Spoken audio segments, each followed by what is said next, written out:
Two procedural motions are set to be moved before the floor of the House. The first one is by the Chairperson, Departmental Committee on Matters Justice and Legal Affairs. The motion is on the extension of time for consideration of nominees for the appointment as members of the Ethics and Anti-Corruption Commission. The other procedural motion will be moved by the Chairperson, Departmental Committee on Matters Finance and National Planning, on the extension of time for the consideration of nominees for the appointment as members of the Privatization Commission as well as the Competition Authority.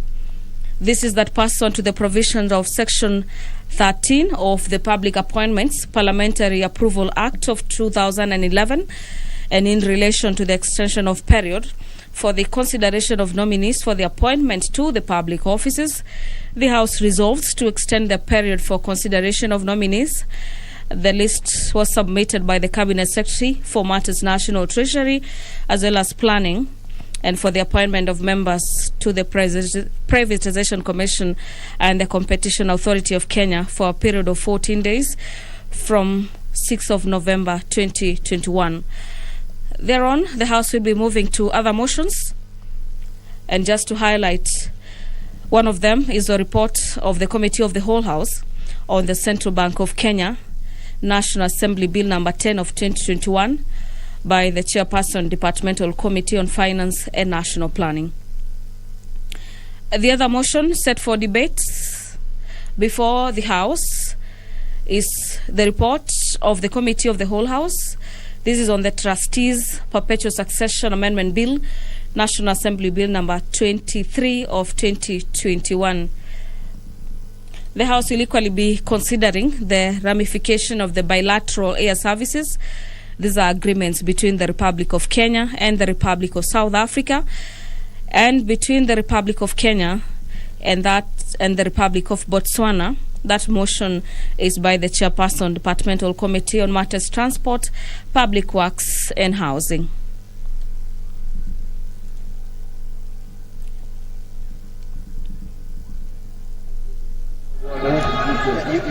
The House is set to commence its business this afternoon, and the mace has just found its way to the chamber, followed by the Speaker of the National Assembly, that is Honorable Justin Muturi, and also be handing you over for the live broadcast. Enjoy your viewing. Follow up on the proceedings. Good afternoon.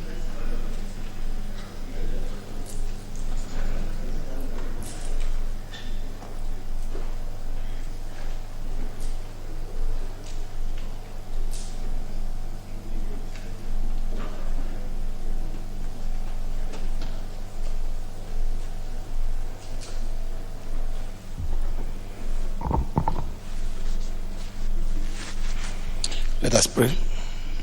Almighty God, who in your wisdom and goodness have appointed the office of leaders and parliaments for the welfare of society and the just government of the people, we beseech you to behold with your abundant favor us, your servants, whom you've been pleased to call to the performance of important trusts in this republic. Let your blessings descend upon us here assembled, and grant that we treat and consider all matters that shall come at our deliberation in so just and faithful manner as to promote your honor and glory, and to advance the peace, prosperity, and welfare of our country and of those whose interests were committed to our church. Amen.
You may start.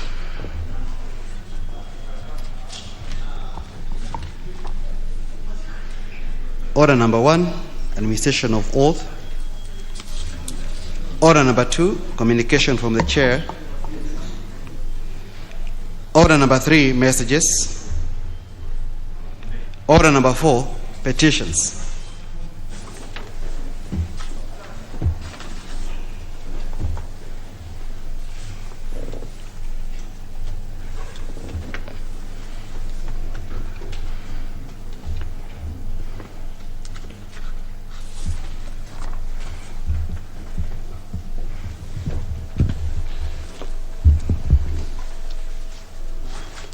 Honourable members, as you know, standing order number 225, subsection 2, paragraph B requires the Speaker to report to the House any petition other than those presented by a member.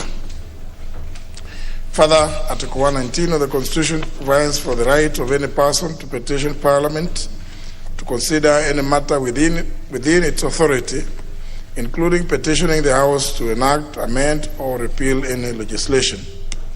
In this regard, honourable members, I wish to report to the House that my office has received a petition signed by 5 representatives of livestock producers and animal feed manufacturers on behalf of the Broiler World Cooperative Society Limited, the Association of Kenya Animal Feed Manufacturers, Kiambu Poultry Cooperative Society, Pig Producers and Githunguri Cooperative Society Limited, among other stakeholders.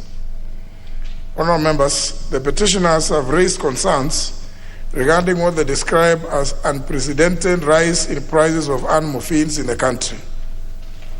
They claim that the increase has been occasioned by policy gaps that have resulted in low production of plant-based animal feed components extracted from soybeans, sunflower, cotton, among others in the country, and regulated exportation of locally produced animal feeds additives, high dependency on imports from neighboring Tanzania, Uganda, Zambia, and Malawi, high taxation of imports used in manufacture of animal feeds, and the ban on importation of genetically modified components that would have supplemented local production. Honourable members, the petitioners lament the sharp rise in prices of products used to manufacture animal feeds has adversely affected the sector, including causing closure of the once thriving farming enterprises and animal feed mills, and in turn resulting in loss of many jobs in the agriculture subsector. They are also concerned that high cost of livestock farming and unregulated exportation of food products is a threat to the country's food security.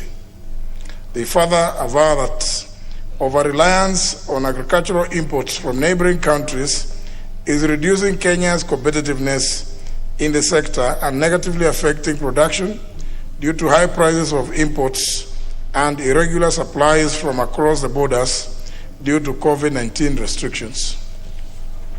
Honourable members, the petitioners are therefore praying for the intervention of this House to look into the issues raised and, 1, recommend to the relevant government ministries to consider lifting the ban on genetically modified agricultural materials that are vital raw materials in the manufacture of animal feeds in order to lower the cost of production and prices of animal feeds, hence revitalizing the livestock subsector in the country. 2, recommend immediate ban on exportation of milling byproducts, especially wheat bran, wheat pollen, and maize germ, in order to improve the quantity supplied to the local manufacturers of animal feeds so as to stabilize the market prices for animal feeds.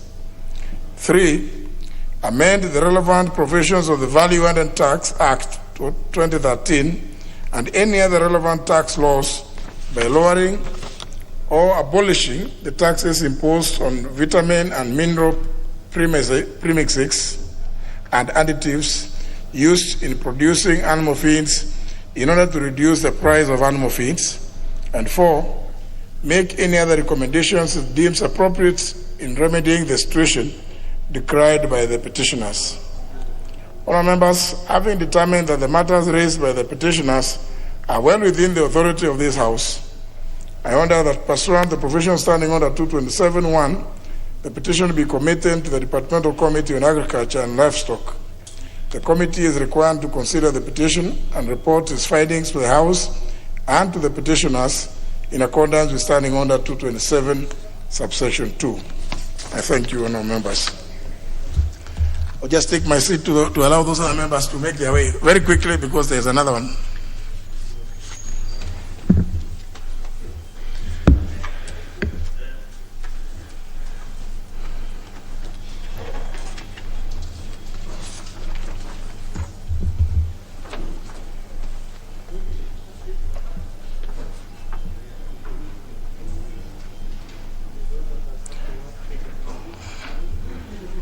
Honourable members, make your way quickly. I appreciate that you are just on your lunch and you could be finding it a bit tricky to walk fast. It is said that when snakes swallow boiled eggs, they become inactive. Don't be in similar situations. Honourable members, this second petition, again brought under the provision of standing order 225. Is that one a rattlesnake or what is it now?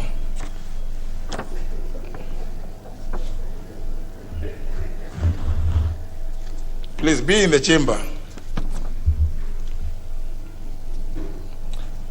This petition is regarding urgent resolution of Kwa Kadzengo land dispute.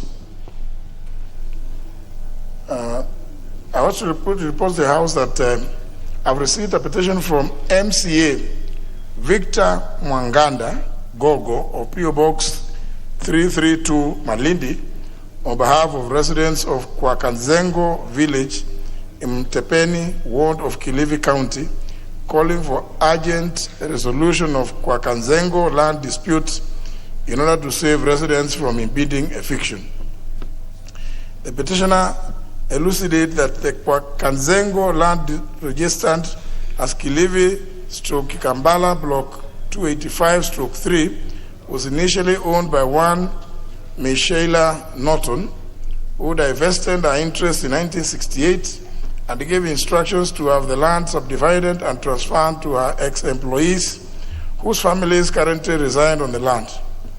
Subsequently, for over 50 years, the families constructed houses, built churches, mosques, and schools, and cultivated the land for sustenance and commercial purposes. Additionally, they claim that their ancestors are buried on the parcel of land. The land was later converted to become part of Kikambala settlement scheme for purposes of settling squatters residing thereon. But unbeknown to the petitioners, one Francis Kinuthia was irregularly allocated the parcel of land in unclear circumstances and later sold it to the Railway Housing Cooperative Society in April 2006. Well, members, the petitioners aver that the fact that the Railway Housing Cooperative Society has for over 15 years never attempted to develop the said parcel of land confirms that its management is fully aware that the land legally belongs to the residents of Kwakanzengo currently residing in it.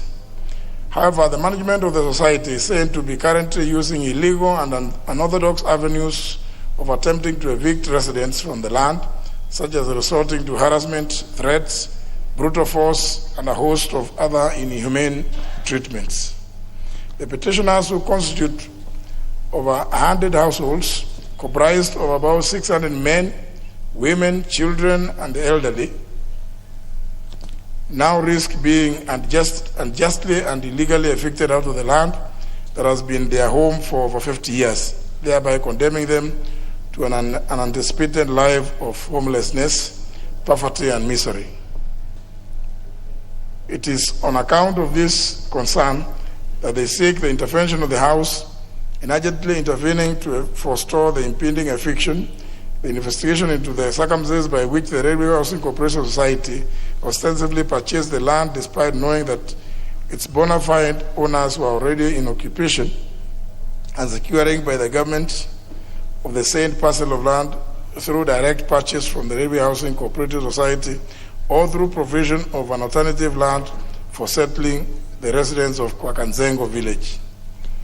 Having determined that the matters raised herein are well within the authority of this House, I order that pursuant to the provision of Standing Order 227-1, the petition be committed to the Departmental Committee on Lands and the committee to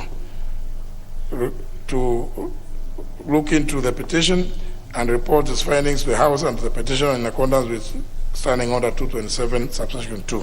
Thank you.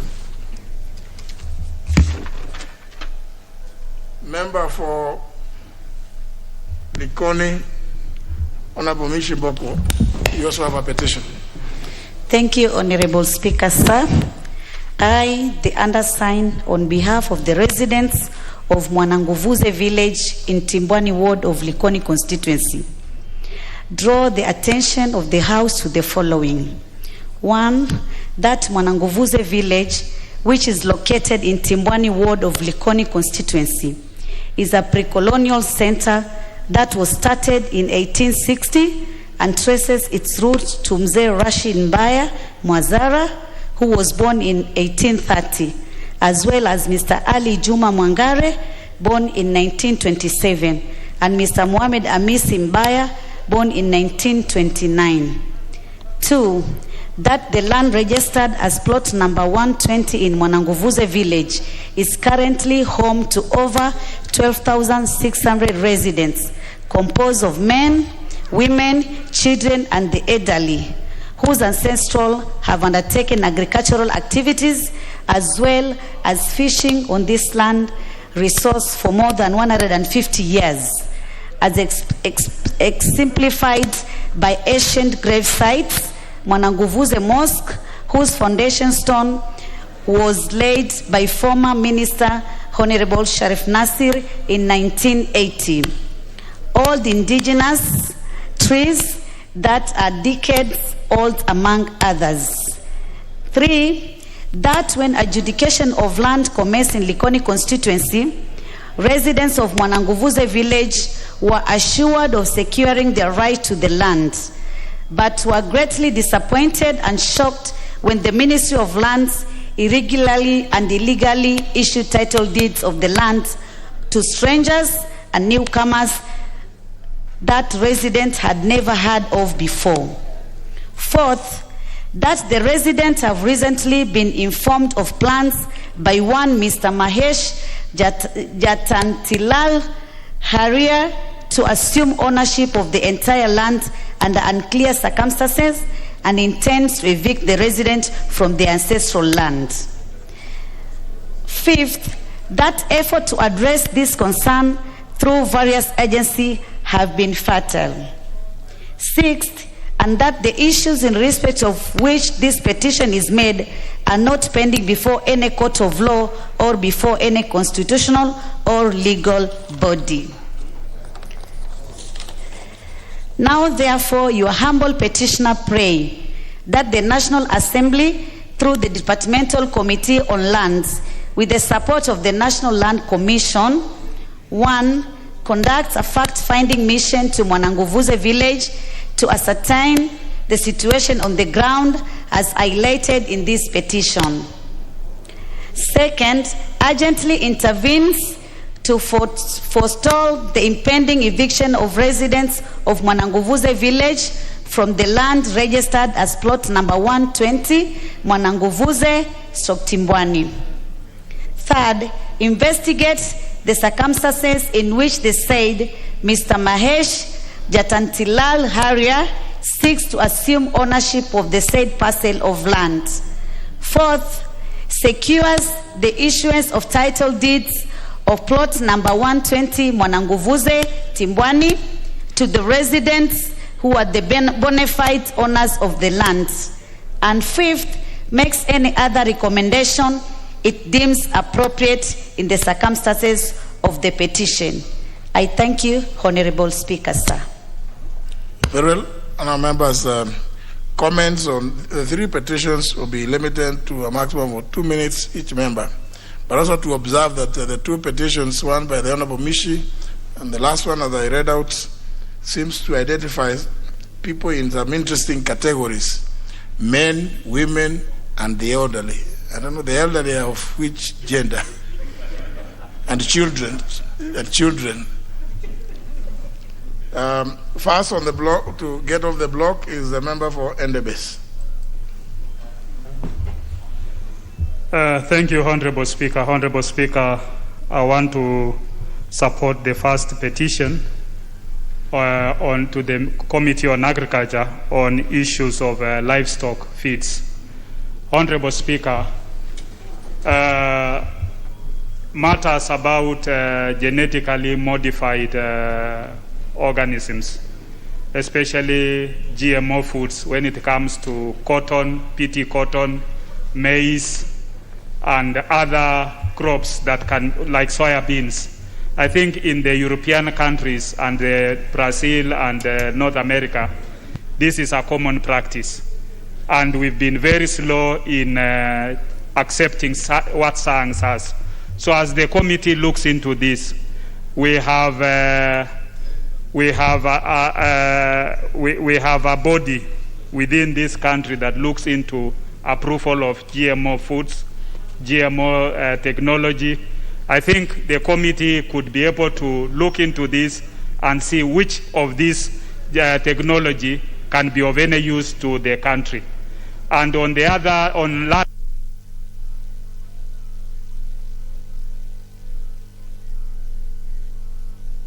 Not yet, not yet.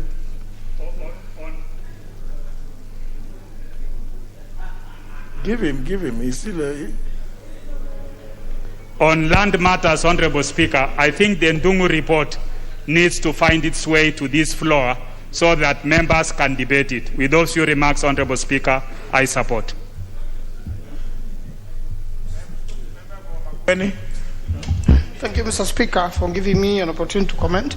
Mr. Speaker, as far as GMO is concerned, Mr. Speaker, it has been very controversial for the last 3 parliaments, and it's a matter which is not yet settled. And in fact, other than the cotton, BT cotton, so far no other genetic material has been used. On part of the land issue, first of all, there are reports which have been there, but also the concept of adverse possession, whereby if somebody has been living on piece of land uninterrupted for over 7 years, Mr. Speaker, they acquire some rights. And therefore, we've heard these people have lived there for over 150 years, meaning that is really their land, and I think it's a matter which can be settled by the National Land Commission, assisted by the committee, so that the rightful owner of the land occupies the land, and especially where the history is so clear. Mr. Speaker, on the matter of the cooperatives and the feeding, I think serious research has to be done. Because one time in India, there are some animals which were fed on the byproducts of beating or genetically modified cotton, and in fact they died.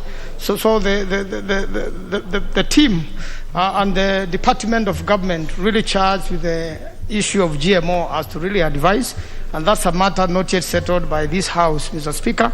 I believe the country has a responsibility to decide whether we use GMOs or not. But a lot of countries in the world, Mr. Speaker, are not using GMOs by their law and by their policy. So we really need to come up with a solution, and they have provided quite a number of solutions, Mr. Speaker, which could favor them, part of them including the lowering of taxes. I think, Mr. Speaker, that's where the solution is. Also, Mr. Speaker, some of the foods manufactured for animals at times have aflatoxin, and animals have actually died out of aflatoxin, having been fed with this food. So again, also is an area we need to be careful, Mr. Speaker, so that farmers don't lose animals simply because the food products are already poisoned and have not been checked well before they are given to the farmers. I thank you. Member for Chepalungu. Honorable Speaker, on issue of GMO, the high cost of feeds drives farmers out of the dairy and poultry industry. It is true, and it's a fact that the more we receive imports from outside countries, it makes the dairy and poultry industry very expensive. Honorable Speaker, the prices of animal feeds has gradually been increasing and farmers barely makes profit. Honorable Speaker, it's a worrying situation that in Kenya, a litre of water costs for 109 shillings, while a litre of milk costs for 32 shillings. Honorable Speaker, it doesn't make logic, since water you just purify, bottle and sell. But milk you must invest heavily on feeds so that you are able to get more milk. Honorable Speaker, the principle of Buy Kenya, Build Kenya has never been put in place. And it's high time from the petitioner that we really have to look at it as the Committee of Agriculture has to go through it. Kenya depends on imports from Zambia, Tanzania, Uganda, and Malawi. The major sources of protein in animals, Honorable Speaker, comes from the soya beans, sunflower, and cotton, whose byproducts are the soya beans and the rest. Honorable Speaker, I support the petition, and we really need to look into the pricing model on products in Kenya. Thank you, Speaker. Member for Igembe Central. Thank you, Mr. Speaker, for giving this opportunity to comment on the first petition, which is in regard to livestock farming and the expenses. Mr. Speaker, agriculture sector and the livestock subsector is one of the biggest employers in this country, where most of the citizens in the countryside stay.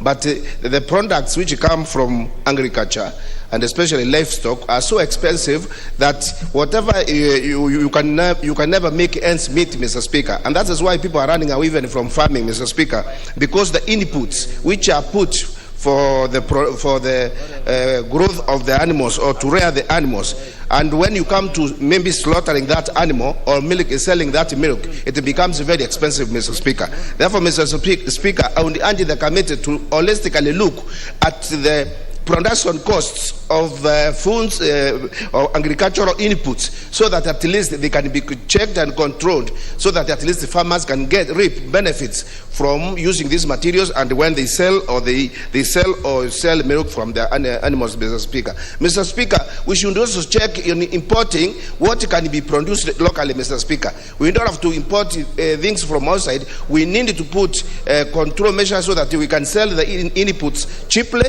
produce whatever can be produced locally, and then use it locally so that the farmers can benefit. I support the petition, Mr. Speaker. Member for Bomachoge Borabu.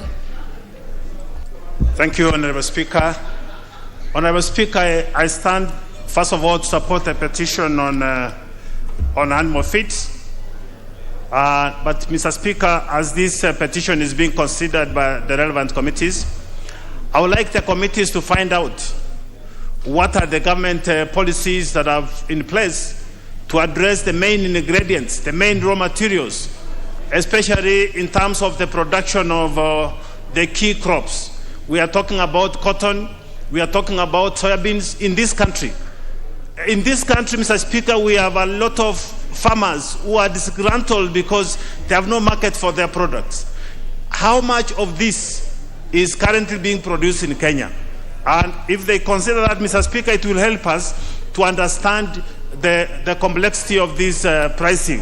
Mr. Speaker, I will also want to say that it's also important for the committee to understand the implications of this drop, of the increase of the feeds, especially, Mr. Speaker, in terms of how many people are losing jobs.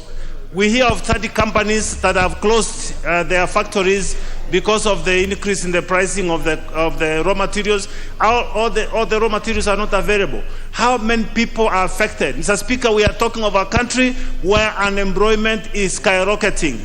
And here in the same country, we have factories closing because the raw materials are missing.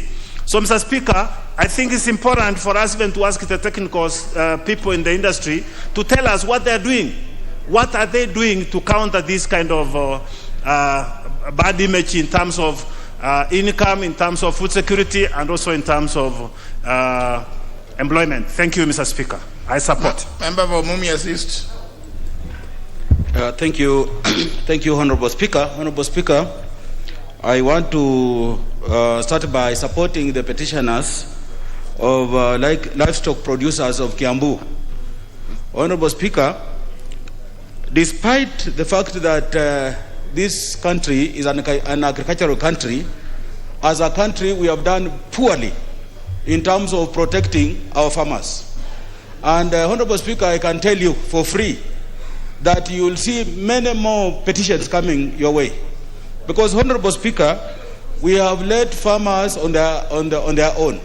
How many times have we complained that eggs from South Africa are cheaper than our local eggs? How many times have we complained that tilapia fish from China is cheaper than the tilapia fish in Lake Victoria? How many times have we complained that sugar coming from Uganda and coming all the way from Brazil is cheaper than sugar produced in this country? Therefore, Honorable Speaker, as long as the enabler, fuel is an enabler of all this business of agriculture, as long as fuel still goes on increasing in price, we will still not be able to support our farmers, and therefore Kenya will be no longer an agricultural country. Honorable Speaker, on the other two petitions, I am in the Committee of Lands, of course, as a ranking member, and I will look at them accordingly at that level. Thank you, Honorable Speaker. But it's also fair to appreciate when you talk, Honorable Washiali, you mentioned the issue of sugar from a few neighboring countries being cheaper. I think either our trade committee or the agriculture committee, either both or other people are asleep, because it is fair that they try to find out this policy where for close to 20 years, this country keeps seeking extension for the COMESA exemption to bring in a duty-free over 200,000 metric tons of sugar. And then this new practice. Some of you have written to me, and some other citizens have written to me, a new practice by the Ministry of Trade and KRA to go and limit the quotas from those COMESA countries, such that you find countries like Eswatini being allocated. You are told you can bring 70,000 metric tons of sugar from Eswatini, from Burundi 60,000 metric tons, from Egypt only 10,000. Kenya does a lot of trading with Egypt. Not a single kilo of sugar has ever landed from Eswatini. So what happens so as to bridge that gap? Because not a single kilo of sugar comes into Kenya from Eswatini. It means that those allocations are later converted into some dubious things given to cartels, who later bring in that what was supposed to come from Eswatini lands in Kenya at the expense of sugarcane growers in this country. I mean, surely our two committees, please, there's something about which you should move with speed. Trade and agriculture. That matter is serious. I've received too many petitions and letters of complaint. Member for Kiminini. Thank you, Mr. Speaker, for this opportunity. Mr. Speaker, first and foremost, on the petition about animal feeds. Mr. Speaker, it's true, the animal feeds, as we speak right now, the prices have skyrocketed. Even the farmers cannot even break even. In my own village, Mr. Speaker, we had a very successful farmer called Njoroge, who was doing very well in dairy. And even he sold His Excellency the President a bull at a cost of 2 million. Mr. Speaker, he has closed down. And the reasons he'll tell you, the animal feeds are very, very expensive. And one of the critical contributor is about aspects of taxation. Mr. Speaker, on this matter, even the Committee on Finance needs to look into this. Because when it comes to dairy farming, matters of poultry, Mr. Speaker, farmers are no longer doing break even. It's become very, very difficult, particularly at such a time of the pandemic.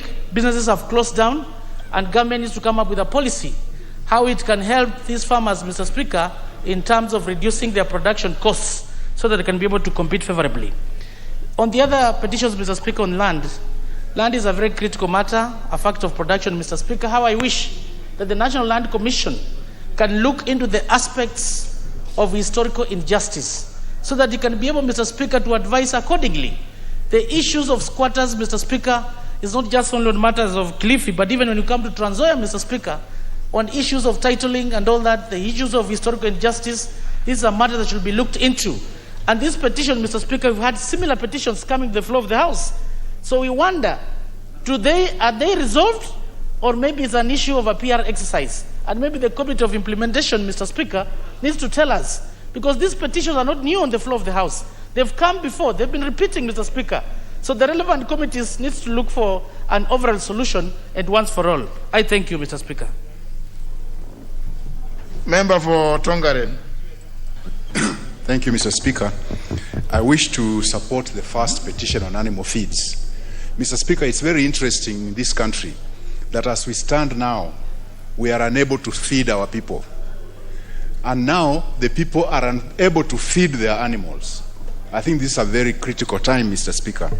And Mr. Speaker, I urge the Committee on Agriculture, who the petition has been given to really dissect this matter properly and bring a report to the House. Because, Mr. Speaker, it is not right that we say that agriculture is the mainstay of our economy, and yet we are shooting ourselves in the foot the way we are doing it. Even those of us who have decided to make our own animal feeds on the farm are finding it expensive because the ingredients have become so expensive that you need to add, so that many of us are abandoning that part of livestock farming. Mr. Speaker, I would like to urge you that you use your powers. When this petition is ready, it be tabled for a brief debate so that at least the government can be woken up to realize there's a big problem in this country. Because if we just let it go like the other petitions, that they just hand in a report and leave it at that, perhaps it will not wake up the government. Perhaps if you could use your powers that when this petition is ready, it be tabled and we debate it and pass it with proper recommendations. And I urge the Agriculture Committee, which is actually up to the task, to bring us a good report. As for the petition by Honorable Mishimboko, it's sad, Mr. Speaker, that this time, after independence, we still have people being dispossessed of their ancestral lands. It's not right, not in an independent country. These people are Kenyans, this is their ancestral land, and it should not be allowed that they be mishandled in that manner. Mr. Speaker, I hope the Committee on Lands will look at this matter diligently and bring it to closure. Thank you, Mr. Speaker. Member for Kapuchai. Thank you, Mr. Speaker. Mr. Speaker, I will comment on the first petition. It is a sad experience, Mr. Speaker. It's sad because, Mr. Speaker, when we see the skyrocketing of prices of this livestock feeds, Mr. Speaker, and yet this is exactly what makes food. Mr. Speaker, when you tax feeds, which produce food, Mr. Speaker, you are increasing, Mr. Speaker, and this will bring us so many issues, Mr. Speaker. Mr. Speaker, it's very also pathetic that if we are going to bring in feeds from another country, Mr. Speaker, to come and manufacture ours here, and you tax them so high, Mr. Speaker, that is the same way you are increasing those feeds here, Mr. Speaker, the prices. Mr. Speaker, is about tax regime. Our government, Mr. Speaker, as much as we want to get revenue and develop other sectors, Mr. Speaker, but food being the backbone of this of the economy of this country, Mr. Speaker, must be given priority and tax reliefs. Mr. Speaker, it's also very sad to find that you might be having double taxation, Mr. Speaker. You are taxing the raw material and then you tax the product, Mr. Speaker. Look at the pressure that we have, Mr. Speaker. Sometimes we have a lot of pressure on some feeds. Mr. Speaker, when you see herrings, these are fish, commonly known as omena. Mr. Speaker, this is food for human against a feed for livestock. Sometimes, Mr. Speaker, we must be very clear on our tax regime. If we control the tax sector, Mr. Speaker, we shall have the best, and we shall have the best feeds in this country. Thank you, Mr. Speaker. Honorable Sossion. Yeah, thank you, Honorable Speaker. On petition number 1 by farmers of Kiambu, Mr. Speaker, we are staring at imminent collapse of the dairy industry, the poultry industry, the piggery, and even fishing. And this is a threat, Mr. Speaker, to the national food security and these commercial enterprises. In fact, it is citing the current challenges. It is not just the cost of the products, but availability. That to get the raw products to prepare the various feeds, you must import. And there are barriers when it comes to importation. Mr. Speaker, I would request and seek your indulgence, because this is about saving the country and the food security, that this petition be concluded at a shorter time than 60 days. And as has been proposed, we have the report in the House so that we debate and we have proper recommendations. Honorable Speaker, it might require, beyond the Agriculture Committee, Trade and others, so that we can save our farmers. Most of us in the House are farmers here. And even to get a simple component like maize jam, you have to wait to be imported by the dealers from Zambia. And this is a serious matter, Honorable Speaker. Give due direction. And on the other one, on the issue of land, it is recurring every now and again. And I believe, Honorable Speaker, the Ndungu Land Commission report should be treated honestly by the Implementation Committee, so that we sort out the issues of land injustices once and for all. I thank you, Honorable Speaker. Member for Funyula. Thank you, Honorable Speaker. Allow me to comment on the 3 petitions, actually 1 and the 2 that are almost the same. Honorable Speaker, the issue of animal feeds in this country could be the biggest thing after the exorbitant oil prices and fuel prices, Honorable Speaker. Many farmers I know, and I must confess I tried to do the same, but I had to shut down because of the high cost of animal feeds, are literally running out of business. Many are suffering because the cost of animal feeds is too high compared to the sale price of the end products. Honorable Speaker, I would urge the Agriculture Committee, as my colleagues have stated, to treat this petition with the seriousness it deserves and try as much as possible submit a report in this House for debate once we resume from recess. Is that urgent? It's not a matter to be joked around, Honorable Speaker. On the issue of GMOs and the rest of things, Honorable Speaker, the scientists, the food security experts in this country need to have a very sober debate, because we can't run away. Climatic change is reducing the amount of food we can get through natural processes. It is time that we have a sober debate as a country and see how to proceed. On the final 2 petitions concerning the land issues, Honorable Speaker, the Constitution of Kenya, the National Land Commission, and the general laws have got a way of resolving this issue. The issue of adverse possession that happens after 12 years is the guiding principle the Lands Committee should consider. Thank you, Honorable Speaker. Nominee 001. Thank you, Mr. Speaker. Very much, Honorable Speaker. Thank you, Mr. Speaker. Member for Matungulu, you speak after that. Of course, he cannot be nominee 001. Thank you so much, Honorable Speaker, for giving me this opportunity. And first of all, I have heard your advice on to the Committee of Trade and also the Agriculture Committee, especially on the prices of sugar, why some countries like Eswatini are allocated a lot of metric tons, Honorable Speaker. And from your advice, because I listen keenly, it is the advice of a presentation material, Honorable Speaker. Honorable Speaker, and I want to support the earlier petition on the issue of the price of feeds. We are really suffering, especially for most of us who are farmers, Honorable Speaker.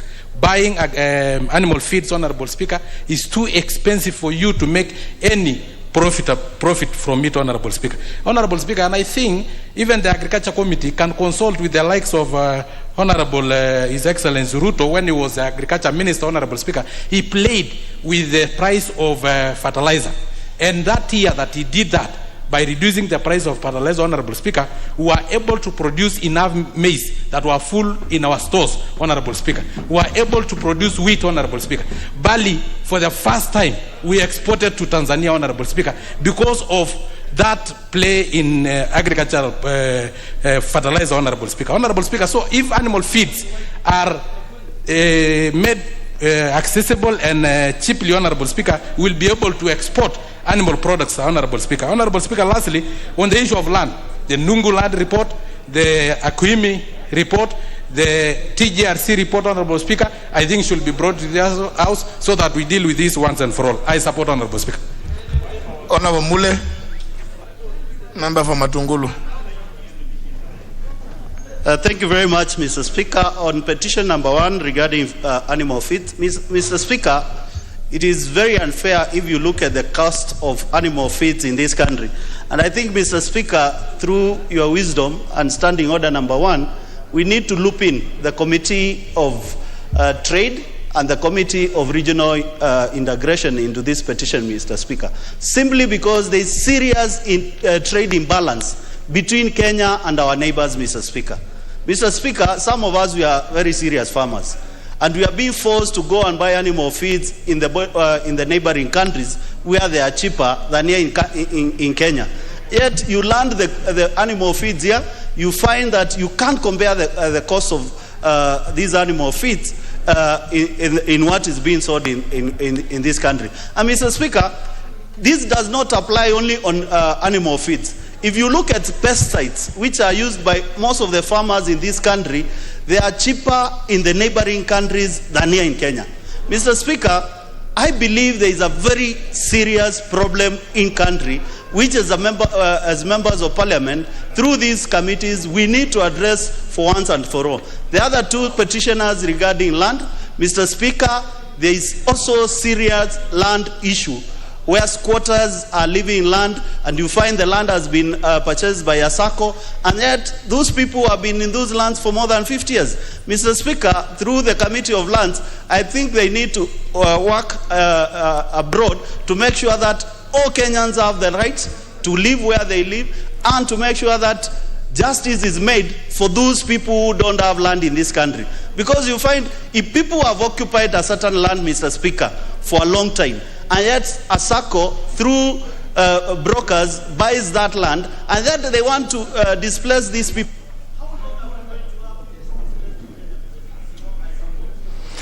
I think, honourable members, whereas I can see the chair of Agriculture Committee, although he was busy on his phone for the longest time, Honourable Tiren, you know, I see every member, even when they are hiding, even when you bed. I think there is no need of us saying we include so many other committees. I believe the committee is up to the task.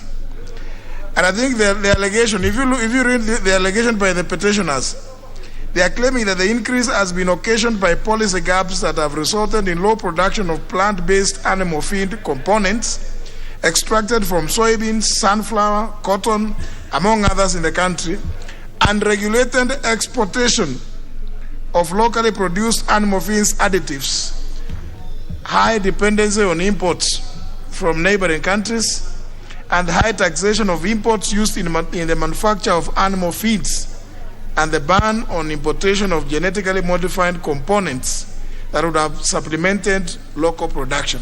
I think these are issues that the Committee on Agriculture can be able to handle. In any event, I mean, the number of members who have suggested that this matter is so important that indeed, Honorable Tiren, you should bring a report to the House so that even where you find the gaps, members can also input, because it really affects the entire country. And we are talking about food security, and all these things. Now, I know there are many of you who still want to contribute, but remember, comments are limited to only 30 minutes. I'll hear the member for Nyando. I thank you very much, Honorable Speaker. Honorable Speaker, at the moment, most regions in this country are experiencing drought. And that therefore means that human life is at risk, and livestock lives are even at a more risk. And if the animal feeds would be affordable, because people at the moment have to juggle between human food and animal food, and we have seen thousands and thousands of animals dying each day. So if that affordability would be in place, then people would be able to buy animal feeds for their livestock. So it is absurd that we are losing this amount of animals, which by inference means money, and the country is losing just so much. A country that is priding itself in agriculture cannot adequately address matters agriculture. We know that agriculture presents number one revenue earner to this country, and therefore how I wish that the committee, as you have directed, will move swiftly to address this matter so that we can conclude on this most important thing. Honorable Speaker, it has been said how we import animal feeds and other related products like sugar that you have talked about. Each time we are shipping anything into this country, by inference we are shipping our jobs abroad. At a time when most of our youths and productive lot of our society are reeling under joblessness, this country must quickly do something towards that effect. United Arab Emirates and other Arab world are in dire need of beef, but this country cannot provide beef to cushion that market, Honorable Speaker. Therefore, I hope that Honorable Tiren, my good friend, will move swiftly. Member from Vita. Asante sana Bwana Spika, kwanza kuweza kumpatia kongole dadangu Mishi Mboko, mjumbe wa Likoni, kwa kuweza kuleta ardhi hali hii kwa lugha almaruf petition kuhusiana na kijiji cha Mwananguvuze ambacho kiko katika eneo la Timbwani Likoni. Bwana Spika, ni jambo la kusikitika na jambo ambalo kwamba halieleweki. Sehemu ardhi ambayo kwamba ina historia kuanzia mwaka 1830 na inajulikana watu waliotoka hapo kuanzia mwaka 1927. Hii ardhi, Bwana Spika, kwa niaba yangu mimi mwenyewe, marehemu mzee Sharif Nasir ambaye alikuwa ni mjumbe wa Mvita na alikuwa ni baba yetu, alikuwa ni mmoja aliyeweza kuweka jiwe la msingi na akajenga msikiti katika eneo hili katika mwaka 1980. Leo msikiti ule mtu amekuja anaambiwa kutoka Nairobi ya kuwa anapatiwa title deed. Wakazi walioko pale ni 12,600. Bwana Spika, mwenendo huu hatuwezi kukubali, na hawa ni watu ambao kwamba wanahamu ili serikali iweze kutoa fidia kwa wao. Mtu hakuweza kulitokea jasho wala jambo lolote, na haya sio hapa peke yake, hata kule Mvita. Bwana Spika, nimeweza kupeleka ombi na National Land Commission, wakafika wakatoa rasilimali na ufaa kulipwa, ambao nitaweza kuileta rasmi pia katika kamati. Asante sana Bwana Spika. Member for Igembe South. Thank you, Speaker. Speaker, I want to contribute on or to support the petition about the feed import in this country and the prices, Mr. Speaker. Mr. Speaker, the farmers of this country will always import food from animal feed from outside this country because of the cost of this feed, Mr. Speaker. Why do these farmers import from those foreign countries? It is because the government of our neighboring countries here, Mr. Speaker, they have interest with their farmers. That's why the farm produce or the farm input of this feed are very favorable in those countries. So, Mr. Speaker, for the Agriculture Committee should recommend that the government should lower the taxes of the ingredient so that the farmers in this country can be more encouraged, Mr. Speaker, to produce this ingredient in this country.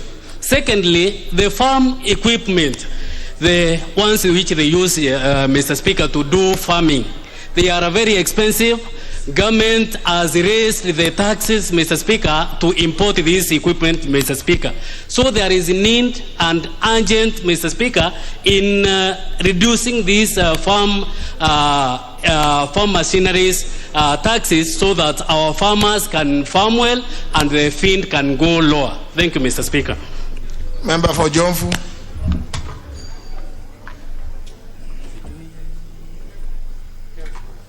Asante sana Mheshimiwa Spika kwa kunipa fursa hii ili na mimi kuchangia. Mheshimiwa Spika, wenzangu wameongea juu ya ardhi hali 3 ambazo zilikuwa zimeletwa hapa. Lakini mimi zaidi nitaongea juu ya ardhi hali ya Mheshimiwa Mishi wa kule Likoni, juu ya watu wa Mwananguvuze. Mheshimiwa Spika, watu hawawezi kukaa watu 12,000 kuanzia mtu mmoja mpaka kafika 12,000 mwenyewe hata hajui ardhi ile kwa anataka kuitafuta. Kwa hivyo Mheshimiwa Spika, ni muhimu wa serikali hii kuona kuwa mambo haya ya watu kuhamishwa kiholela yao yataweza kukoma. Mheshimiwa Spika, mimi nazungumza haya kumpongeza Mheshimiwa Mishi kwa sababu tumekuwa na yeye bunge la 11, na vile vile nataka kusema wakati huo alikwenda mara 2 na National Land Commission kuwatetea watu hao. Na wakati huo akifanya hayo, na mimi nilikuwa nafanya kwa watu walidina katika ile sehemu ya kwangu Jomvu. Kwa hivyo Mheshimiwa Spika, mimi nasema kuwa watu 12,000 hawana mahali kwingine kwa kuishi. Hapo ndio kwao. Hawezi kwenda Uganda, hawezi kwenda Rwanda, hapo ndio kwao ambapo walizaliwa, mahali ambapo kumekuwa na misikiti, mahali ambapo kumekuwa na makanisa, mahali ambapo kumekuwa na mashule. Mimi kwa ufupi Mheshimiwa Spika, ningependa komiti iwe itakwenda kwa haraka iwezekanavyo Likoni na itoe uamuzi kwa wananchi hao waendelee kukaa hapo, kwa hapo ndio mahali pao. Na vile vile tunaambia Mheshimiwa Spika, vile vile sehemu ya Lidina kule kwangu Jomvu, tuone kwa tumeweza pia kuwapatia hatimiliki watu wale. Huyu anaitwa Mahesh aende atafute serikali iweze, lakini aachane na watu wa Mwananguvuze. Asante Mheshimiwa Spika, na namuunga mkono Mheshimiwa Mishi. Member for Saku. Thank you very much, Honorable Speaker. Honorable Speaker, on the first petition on GMOs, I think as far as this country is concerned, scientifically there are issues that must be looked at in breadth and depth to see if we are ready for that. But agriculture actually contributes 22% to GDP and employs 60% of the Kenyan population. So it is such an important sector. But the question we must ask ourselves, why is our agriculture not competitive? Are we actually paying enough to our farmers to create incentive for food production?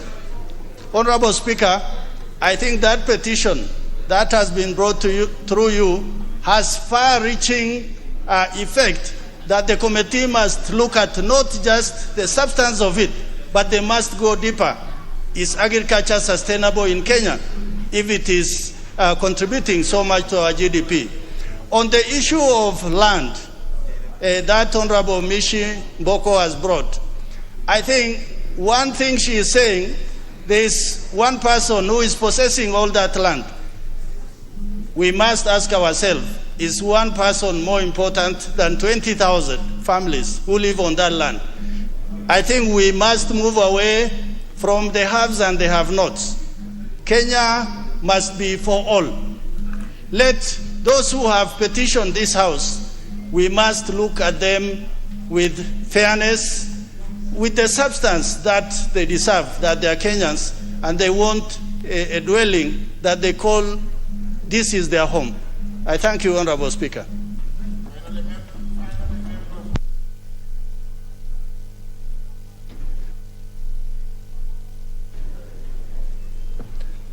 Finally, member for Mwatate. Shukran Mheshimiwa Spika. Naunga mkono malalamishi ya kwanza ya Wamasia kule Kiambu. Kwa kweli hili bunge yafaa tuamke, manake kwa sasa masuala kama hayo ndio wezi kutofautisha kuhusu mtungaji sheria, mzalishaji na yule tu wa kukula. Ile kwa Kiingereza Mheshimiwa Spika ukiniruhusu, yani consumer politician and producer politician. Mali tunalekea Kenya, tunalekea mali si pazuri kama maswala kama vyakula vya wanyama inakuwa namna hiyo. Halafu malalamisho ya pili na ya tatu Mheshimiwa Spika, yote naunga mkono, yale ya kwa Kazengo na vile vile haya ya Nguvuze. Mheshimiwa Spika, haya maswala haya malalamishi yako mengi sana nchini Kenya. Kule kwangu tu juzi nashangaa watu wameishi zaidi ya miaka 20 na wanafurushwa na shirika la wanyamapori. Hii miaka yote walikuwa hapa wakingojea watu wakijenga. Mheshimiwa Spika, kamati husika inafaa ichunguze haya maswala kwa undani na malalamishi wafanye kwa haraka, angalau wale wananchi ambao wanaishi kule wasaidike. Kule kwangu sehemu za Maungu kama wiki 5-6 zimepita namna hii, wote wanakimbilia kulalamikia. Ukiangalia hali ya hela vile imekuwa kwa sababu ya ugonjwa wa corona, imekuwa ni matatizo mingi sana.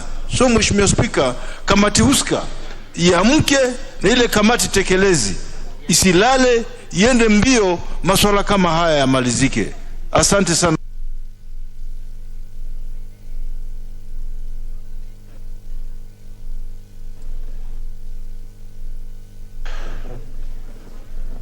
Very well.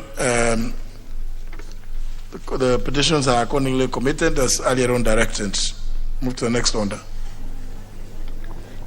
Order number 5, papers. Leader of the majority party.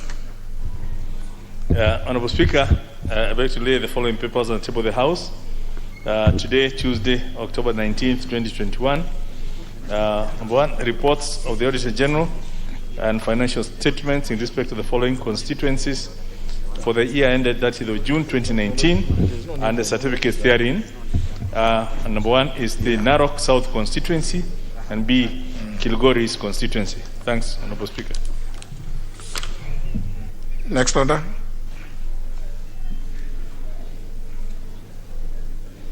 Order number 6, notices of motion. Honorable Rehab Mukami Washira, member for Nyeri Town, Nyeri County, sorry. Thank you very much, Honorable Speaker.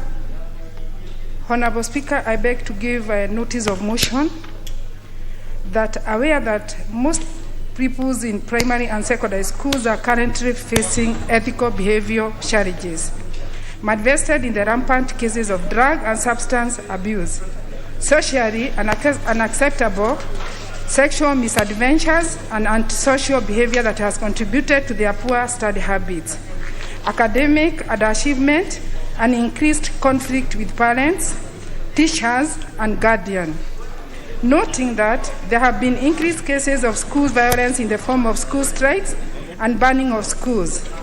Cognizant of the fact that a breakup from cultural norms, rising unemployment rates, and stress from parents, among other factors, has heightened and negatively affected the students' behaviors in schools, leading to increased suspensions or expulsions and dropouts.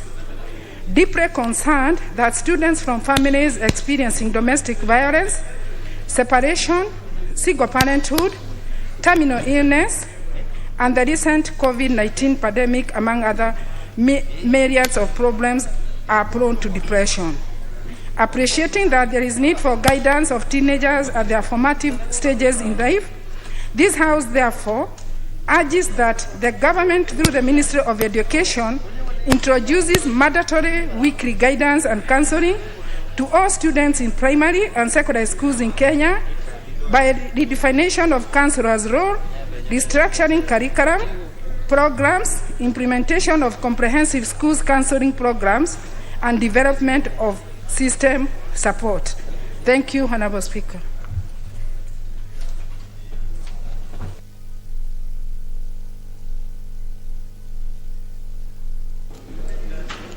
Next order. Order number 7, questions and statements. First question by private notice by the member for Nyando.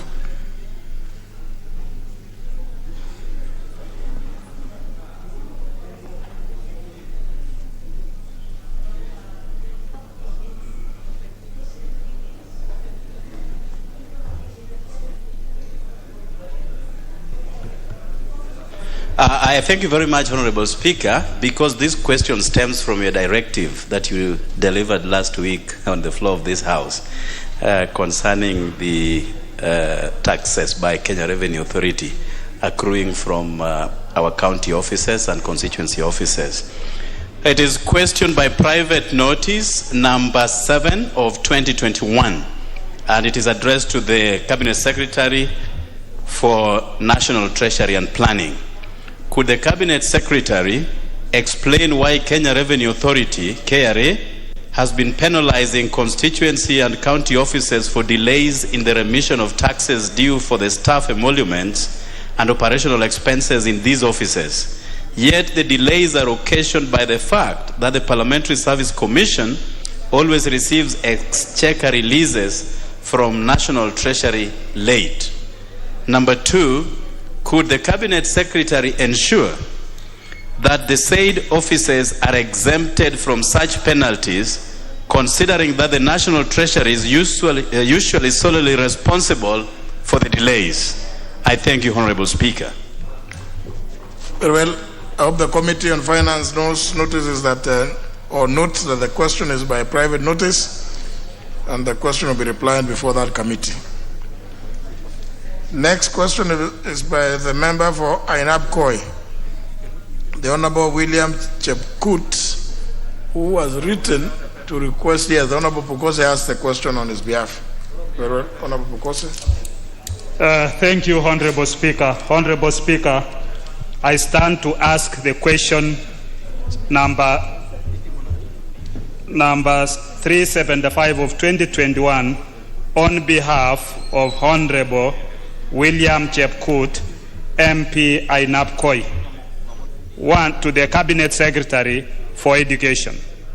1, could the Cabinet Secretary explain the rationale for the recent increase in fees and student hostel accommodation costs by the University of Nairobi?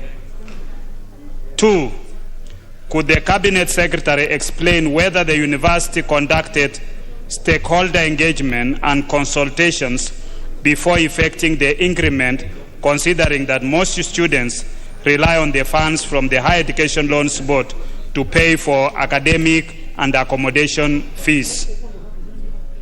3, could the Cabinet Secretary explain whether the fees increment affects all students at the university, including postgraduate students?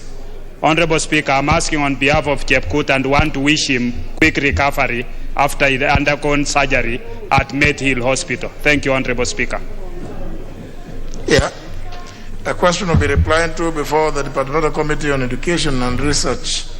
And I think given that the Honorable Chepkut has written to notify me of his situation, if the question is being replied to before he has fully recovered, then the Honorable Pukosa should be notified. Thank you. Yeah. Member, the next question is by the member for Meru County, the Honorable Bishop Kawira Mwangaza. Thank you, Honorable Speaker. My question is 405 of 2021 to the Cabinet Secretary for Public Service, Gender and ASAL. Number 1, what steps is the ministry taking to ensure food security in Meru County, particularly during natural disasters such as floods, drought, and famine? 2, what measures has the ministry put in place to establish natural disaster preparedness mechanism in Meru County, particularly with regard to floods, drought, and famine? Thank you, Mr. Speaker. Question will be replied to before the Departmental Committee on Administration.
Umekula kuku ya wananchi Wewe mzee. Vimbada energy. Kaeni kimya. Haona tubeba ufala, unakula pesa yetu kila siku wewe. Na kama basi ni wasanii wote basi wanapokea wasanii wote basi system inakosea inawafikia vibaya. Wewe mzee tafadhali jiheshimu na uheshimiwe. Mnakulanga pesa yetu, mnafanya mpaka nalala hata saa nyingine. Juzi nimenyeshewa na mvua mheshimiwa.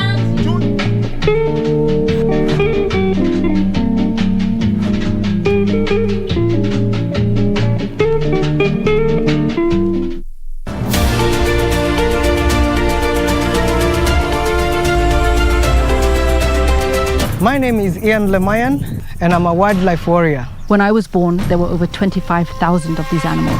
Today, there are fewer than 1,000. Why should we watch the extinction of an animal that was there before us? Shouldn't we be feeling so guilty trying to finish a species that has existed over these years? We need them for ourselves. We need them for them to be them. We need to see them grow.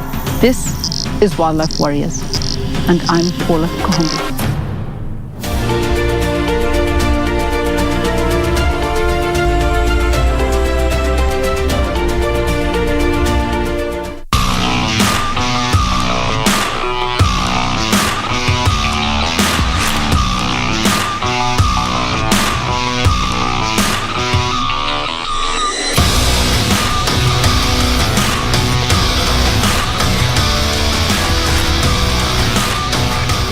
Talking to the most feared men in the world? What were we really doing? What Contra has always done. Taking care of business.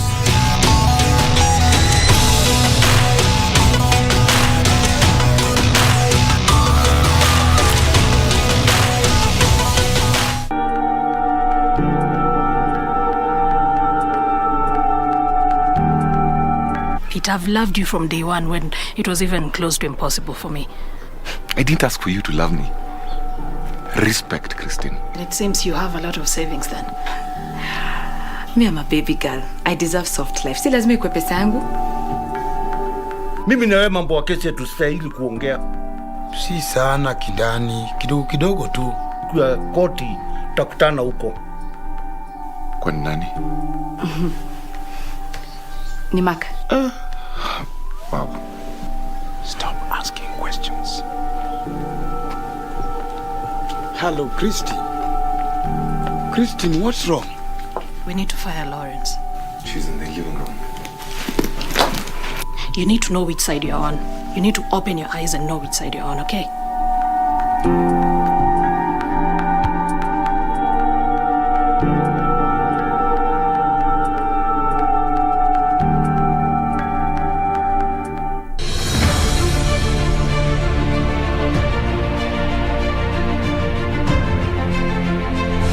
Visa vya ugonjwa wa malaria vimepungua kwa asilimia kubwa nchini Kenya kutokana na mikakati madhubuti iliyowekwa chini ya uongozi wa Rais Uhuru Kenyatta.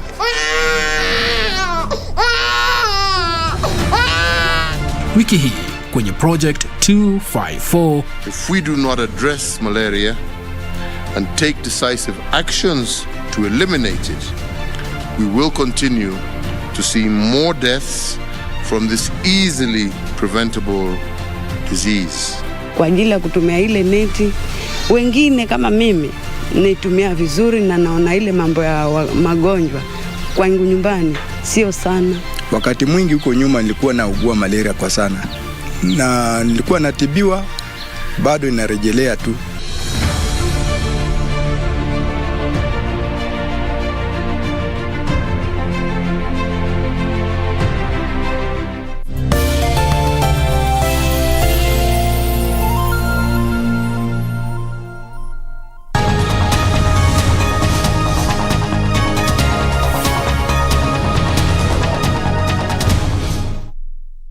The RC on July, we have lost 9 people, including the 4 who were killed last week.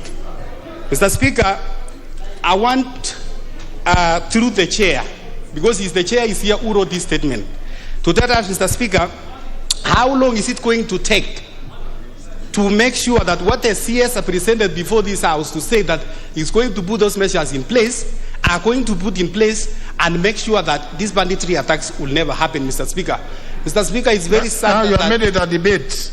I thought you wanted something from the chair of the committee. This was the statement read by the chair of committee, Mr. Speaker, and there is nothing which has been implemented up to today.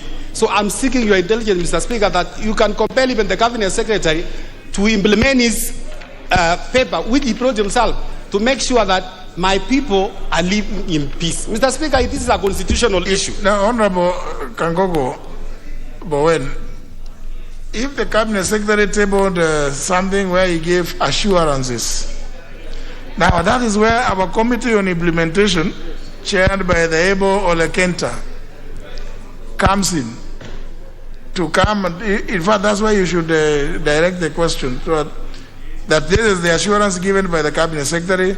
Nothing has happened. So a committee, Parliament, the National Assembly will facilitate the committee to come and confirm what you are saying is true, so that then appropriate necessary action can be taken. Because this committee is supposed to deal with those assurances, those kind of assurances given by the executive. There's nobody, no matter their station in life, in the executive, we're supposed to come and take the House for a ride. If they have given an undertaking that they are going to put up certain infrastructure and nothing has happened, then there should be some reasonable explanation, failing which then the House should be moved to take the necessary action. That is okay, Mr. Speaker, and I would like to what you are telling me, Mr. Speaker, that the Committee of Implementation through the chair, and of course the chair of National Security here, who read this statement is here.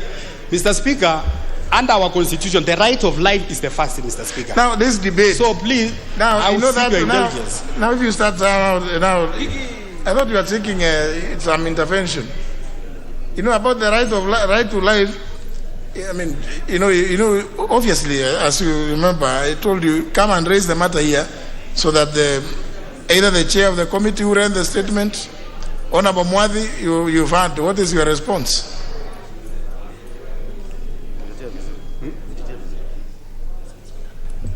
Thank you, Honorable Speaker.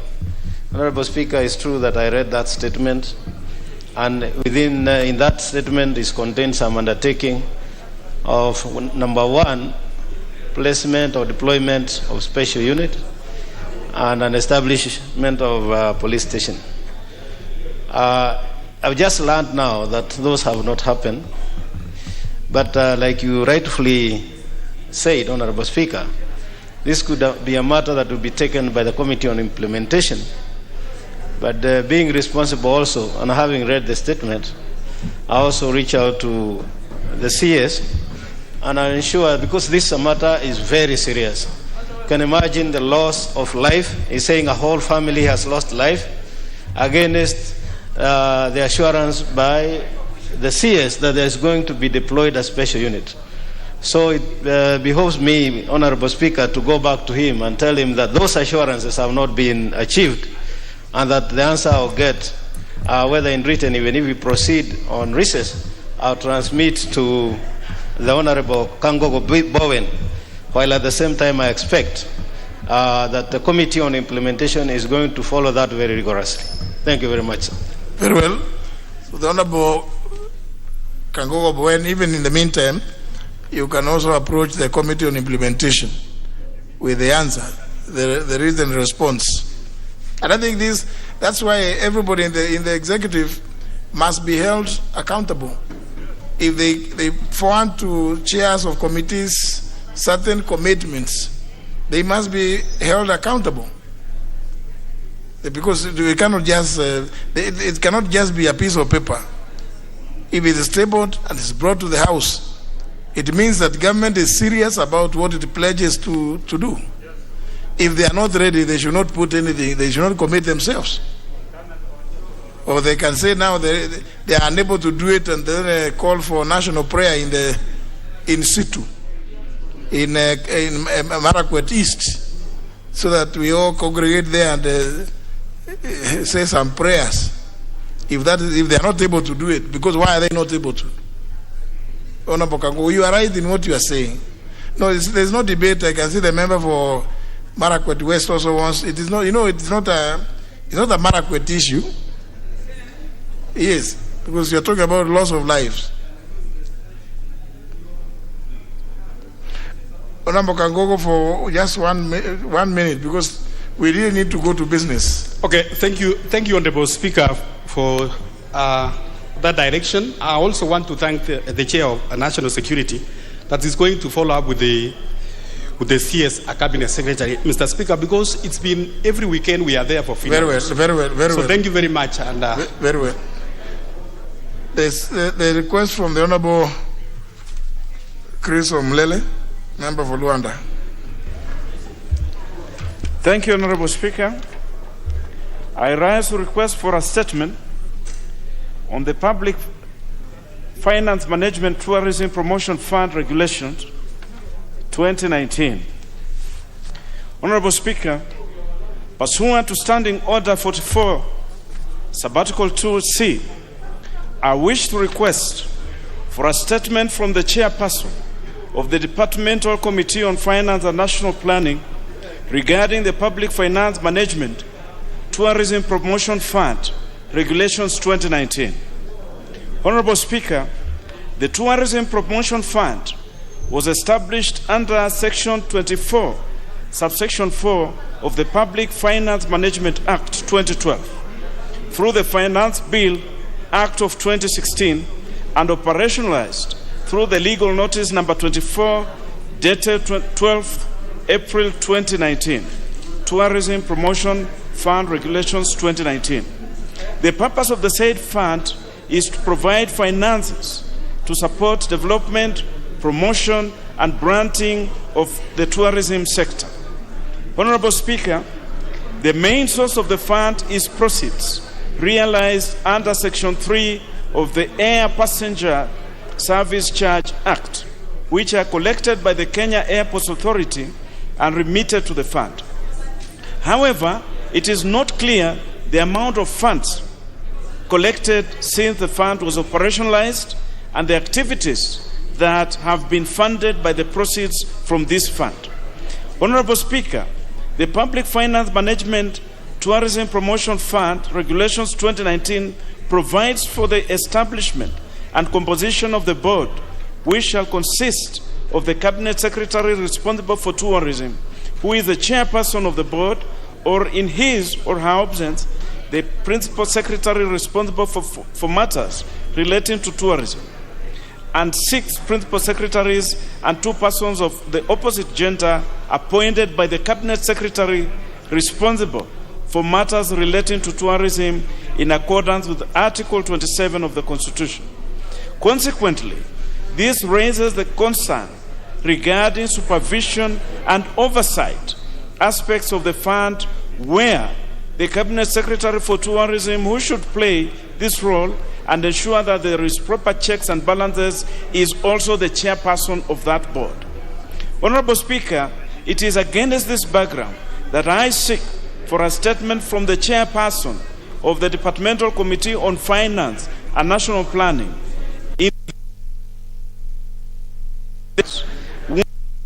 Could the chairperson provide a full disclosure detailing the proceeds collected under Section 3 of the Air Passenger Service Charge Act and remitted to the Tourism Promotion Fund since its operationalization to date?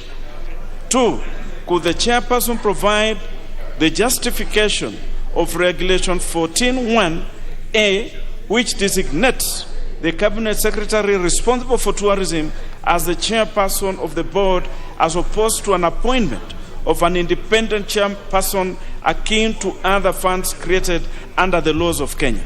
I thank you, Honorable Speaker. Thank you. Sorry. Sorry. The question, the statement is directed to the chair of, tourism, sports, finance. Chair of finance. Chair of finance. The Vice Chair.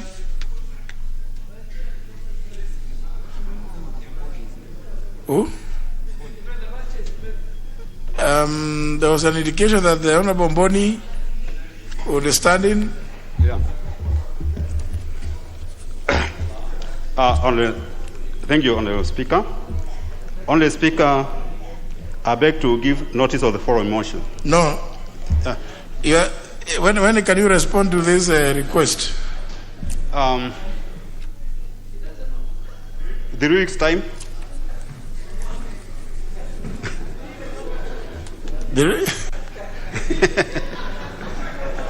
I think, in fairness, let's the request be channeled through the office of the Leader of Majority. Okay. So that the Honorable Boni is not put to task over something that his mind was not here.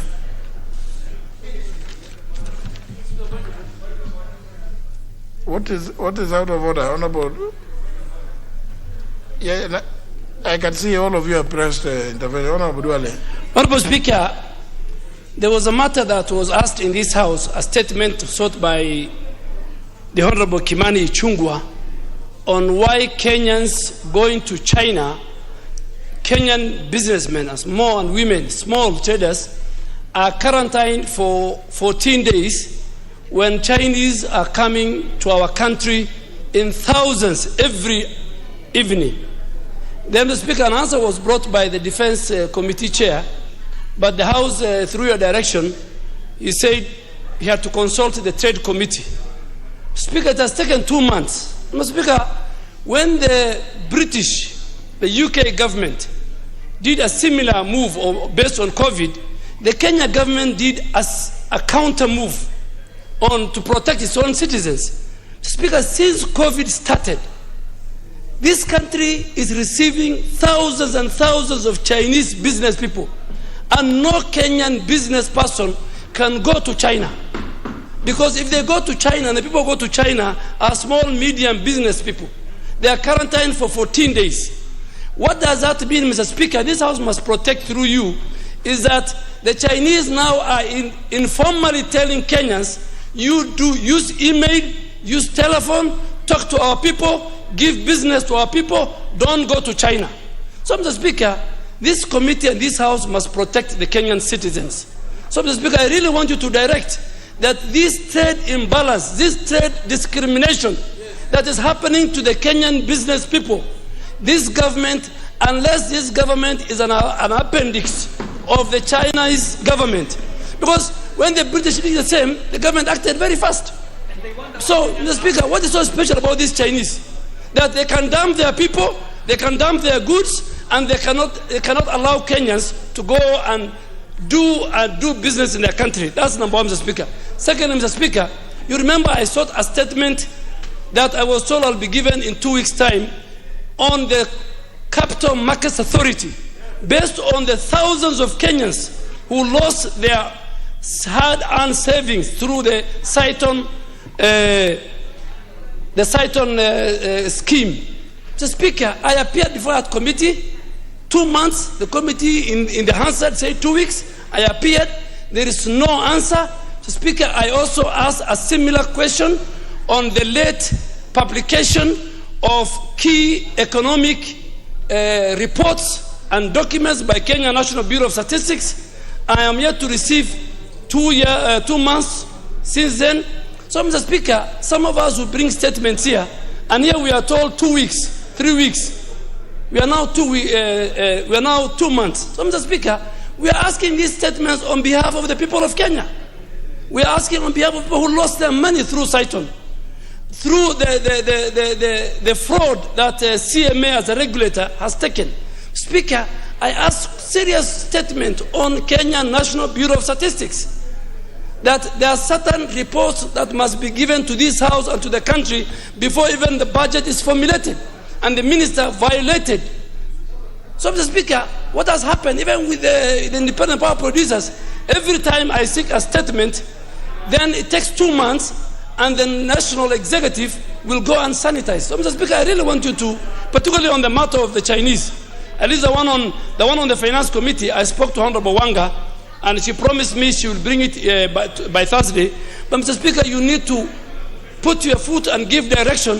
Why, since COVID, the only country that does not allow Kenyans to go to do business is China, and if you go there today, they will do a quarantine for either 14 or 21 days, specifically telling Kenyans who do business in Gikomba, in Isili, in other parts of the country, that if you want to do business with us and do business with our companies in China, use your email. Speaker, this government must close the door also on the Chinese. Until they comply, no Chinese should come to this country, Mr. Speaker. So the chair of trade, Mr. Speaker, promised 2 weeks. Now it is 1 month. It's very rare. Is he here today? It will be a shock if he is present. Does the chair of a trade committee live in Kenya? Does he have a vice?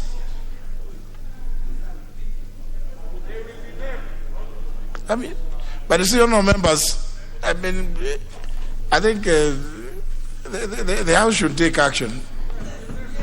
The House should take action. Otherwise, it will become a laughing stock.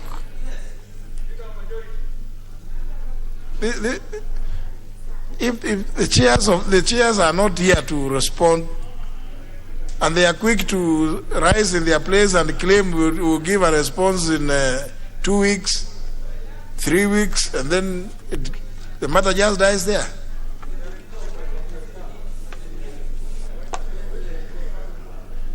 Who is the deputy? Who is the vice chair of trade? Member of Okigumo? That one, is that one here in the House? You see, those are some of those members I know who normally come and crowd at the door there and just to wait for there to be confusion and then exit.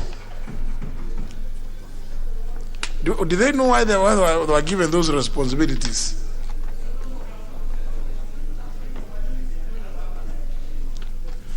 Leader majority, I think now you must also crack the whip. They are your members. I think you need to crack the whip. If they are not willing to be in the House, I think let them go and look after Kamo and grow coffee for those who grow coffee and tea. Because it can't be that you're given a responsibility and you cannot be in the House.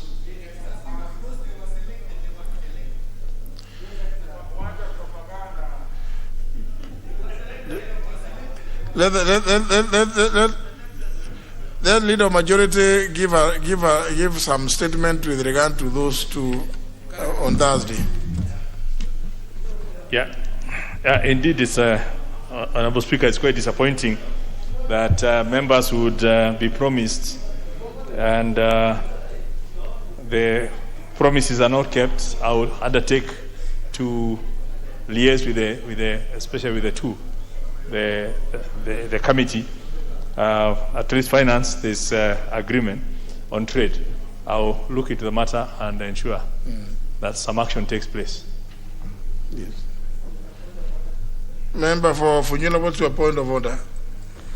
Speaker, I raised on two issues, and I raised here last week on Thursday that we have a pending issue with the Committee of Finance and National Planning. And clearly they told us we move around today for a miracle to happen so that we'll be called to receive a statement and answers. Honorable Speaker, as I indicated, we truly hovered around Honorable Speaker. About 5 minutes to 10, we were sent a short message that we're sorry for inconveniences. The CS is not going to be available to answer to your questions or issue the statement. Honorable Speaker, I think now this is becoming unbearable, frustrating, and extremely inconveniencing.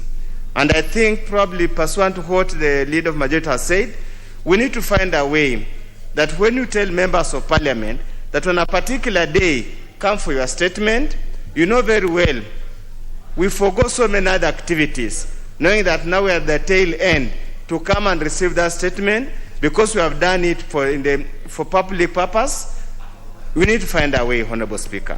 Second, Honorable Speaker, I've had a discussion with the Chair of Transport. There's a statement that has been pending since February this year. He sent me a soft copy on 23rd August, and I've been patiently waiting for it to be tabled in the House here. It has not been forthcoming. In those two issues, Honorable Speaker, I seek your indulgence and guidance. Thank you.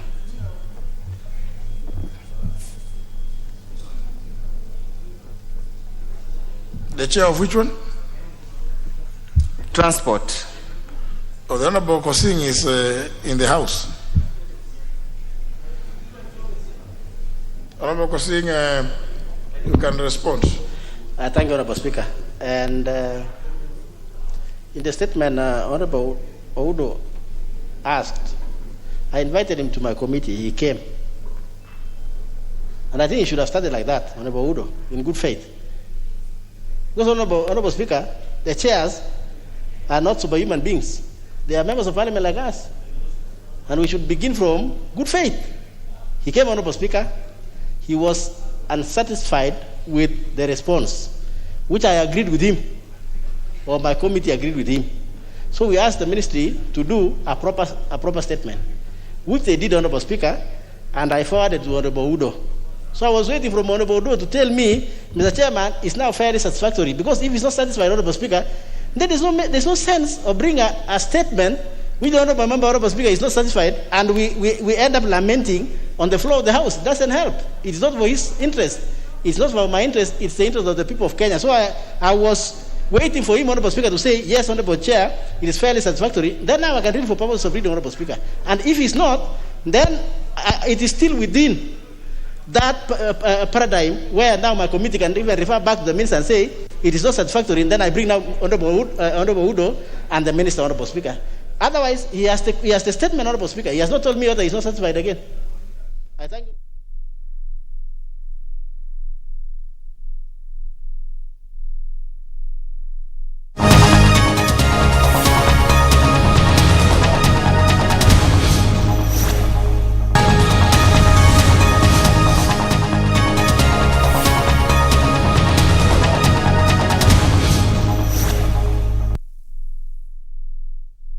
Somebody for your own benefit and gains, Madam Speaker.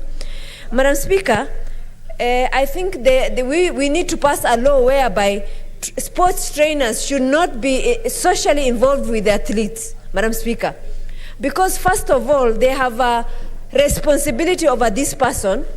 Now this person has breached the responsibility for the relationship somebody you're involved with, has breached the responsibility of being in charge of that in terms of training and other things. And Madam Speaker, what kind of a human being is this?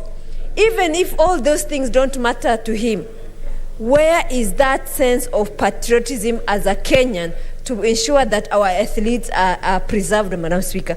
It pains me very much, Madam Speaker, that a man just decides to kill a lady because of whatever she has, the earnings that she got, Madam Speaker.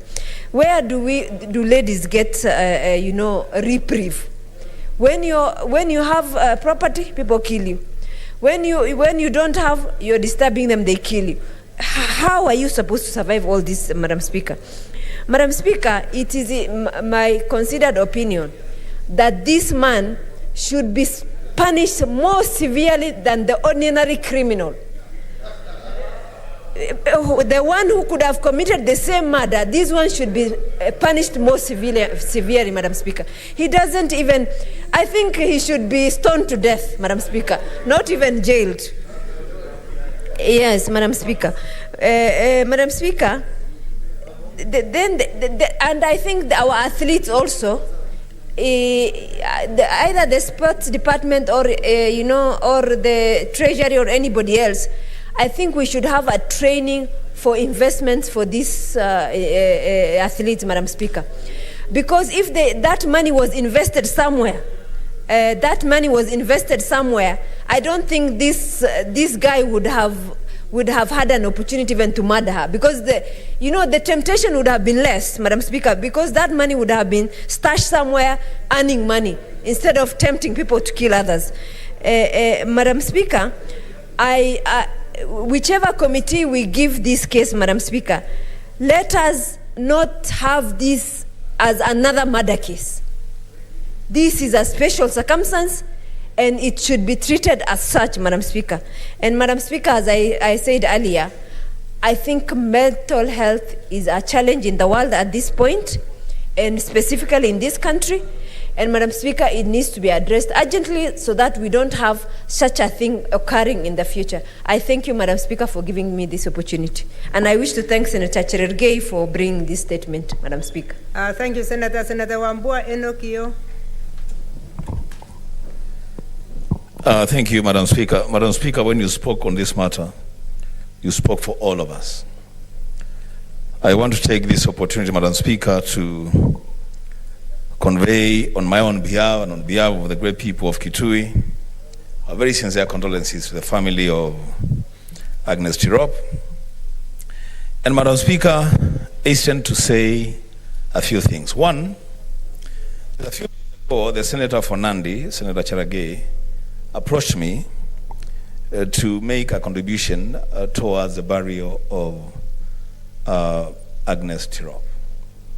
It is a big shame, Madam Speaker, that a person who has flown the Kenyan flag so high internationally, we are making small little contributions to bury her, and the state is doing very little, if anything, to even accord her that decent send-off.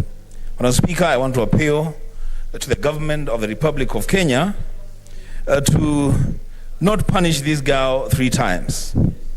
When she came from winning for this country, she was abandoned by the state at the airport. She was left to her devices and killed by a person that was supposed to give protection to her. And now the state is leaving villagers to raise money to bury this girl. Madam Speaker, the government must live up to the expectations of all of us and ensure that at least at our burial, the government should pretend to be doing something to give a decent send-off. Madam Speaker, having said that, the management of our world beaters is really appalling, Madam Speaker. Madam Speaker, these girls, when they are going to fight and run and win for Kenya, they travel with officials from the ministry and Athletics Kenya. Those officials and their managers, they fly business class. The runners fly economy. When they get to the destinations where they are competing, the runners are handled together in dormitories. The managers go to live in 5-star hotels. Madam Speaker, I say this shame must be brought to a stop. We must respect these athletes for who they are, accord them the support that they need, so that as they continue to fly the Kenyan flag high, then that glory comes to us and to them as well. Madam Speaker, I submit. Thank you, Senator Milgo. Alice Chepkorir. Thank you, Madam Speaker, for giving me this chance also to condemn with the strongest terms this act that happened to Agnes Tirop. And I want to take this opportunity on my own behalf and on behalf of the people of Bomet County to pass my condolences to the family. Madam Speaker, it is unfortunate that the life of Agnes Tirop has been nipped at the bud. This is a young talent, and the way Tirop was murdered in the most crazy of circumstances actually will discourage other talents from taking up this. I think we have been looking for ways of encouraging our athletes to take up various challenges in terms of side talents. We've been looking at the diaspora to add onto our economy in terms of what they gain, and many of our athletes have actually been doing a lot for our country. It is quite unfortunate, as my colleagues have said, that we hardly even recognize what they do, despite the fact that when they fly our country's flag, and even sometimes when they are even on the track, we just feel we are quite excited when they end up becoming number one, Madam Speaker, or when they break records. But upon breaking those records, we ignore them.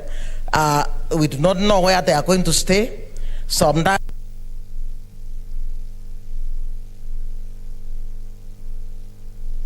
that even the mode of the type of uniform that they had or that uniform, sometimes we are now treated to even the welcoming, like the way Tirop arrived and nobody was there for her. Madam Speaker, Tirop, we have just lost Tirop in a situation that should not have happened. I think, Madam Speaker, this is high time that the sports ministry should be able to come up and ensure that we put in place centers of counseling for our athletes, centers of training where we train them on financial management, as well as even how to carry themselves, because the way the Rob has lost her life is, in this case, is so sad, to the extent that we do not know what else should have been done to ensure that we protect her. It is not a long time, Madam Speaker, that we lost a young athlete in the name of Uhuru, whose mother was a single mother. She was already seeing some light in the tunnel after very many years of toil. However,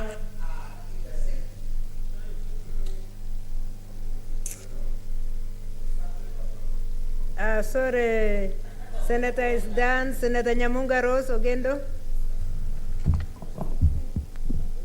Thank you, Madam Speaker, for giving me this opportunity to join my colleagues in condolence to the family of the fallen hero. Madam Speaker, this Agnes Tirop was a young, promising athlete, and it is unfortunate that her life has ended in a very mysterious circumstances.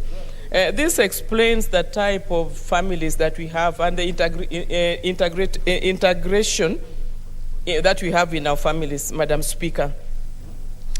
Madam Speaker, this also goes to the type and the education system that we have in our families and in the country at large. Most of our people don't get enough mentorship, and they don't get enough way of empowerment and capacity building, because most of these young people, they get outside there. And I don't want to blame her, I don't want to blame any young athlete or anybody who is upcoming. But the way we see things happening in this country, the type of deaths that we see, husbands killing wives and mothers killing their children, it is a mixture, and it shows that as a country, we have a very big problem that we should be addressing. We must go to the basics, and we must see the values that we have as a nation, that we put wealth and we put money ahead of us. The way we even run our affairs, even the way we run as politicians, it shows that we really don't put our people and our country at heart. But what drives us is how much money we can get and what is it that I can get in all these things. So this is some what is being translated in some of these actions that we are seeing in our country. So for me, Madam Speaker, we should go back to the basics and look at the way we run our families, the way the values that we have, the virtues we have, what is it that we are passing to our children. I think we spend very little time with our families, with our children. There's no mentorship going on, there's no encouragement, there's no giving them way forward. Because that amount of money that these people and there should be a system. We should put a system. And we should not be a country that is always chasing after the wind, that once something happens, that's when we start the blame game. This is not a matter that we can blame a ministry, we cannot blame anybody, but we must put systems in place and find a way of moving forward. So I want to condole with the family of the late Europe and ask that God will give them solace during this time of loss. Thank you, Madam Speaker. Thank you, Senator. Senator Cheruiyot, Aaron Kipkirui. Thank you, Madam Speaker. Madam Speaker, I want to join the rest of my colleagues in passing my message of condolence on behalf of the people of Kericho to Agnes Tirop and her family, her fans, her supporters across the globe. You know, many a times when we speak about our athletes, Madam Speaker, I hear us trying to localize them. In fact, Senator Wetangula was reminding Cherargei that don't make her Nandi. I also want to tell him, don't make her a Kenyan. These are global stars, my dear colleague, Senator. In fact, a story is told that one time in the London 2012 Olympics, the then Minister for Sports, I don't remember who it was, had to travel actually to access the Olympic Village, had to be accredited as a PA to one of these athletes. It was Mheshimiwa Paul Otuoma. That's how well celebrated these athletes of ours are globally. Yet locally, we don't think much about them. Madam Speaker, what happened to Agnes is really unfortunate. It's sad.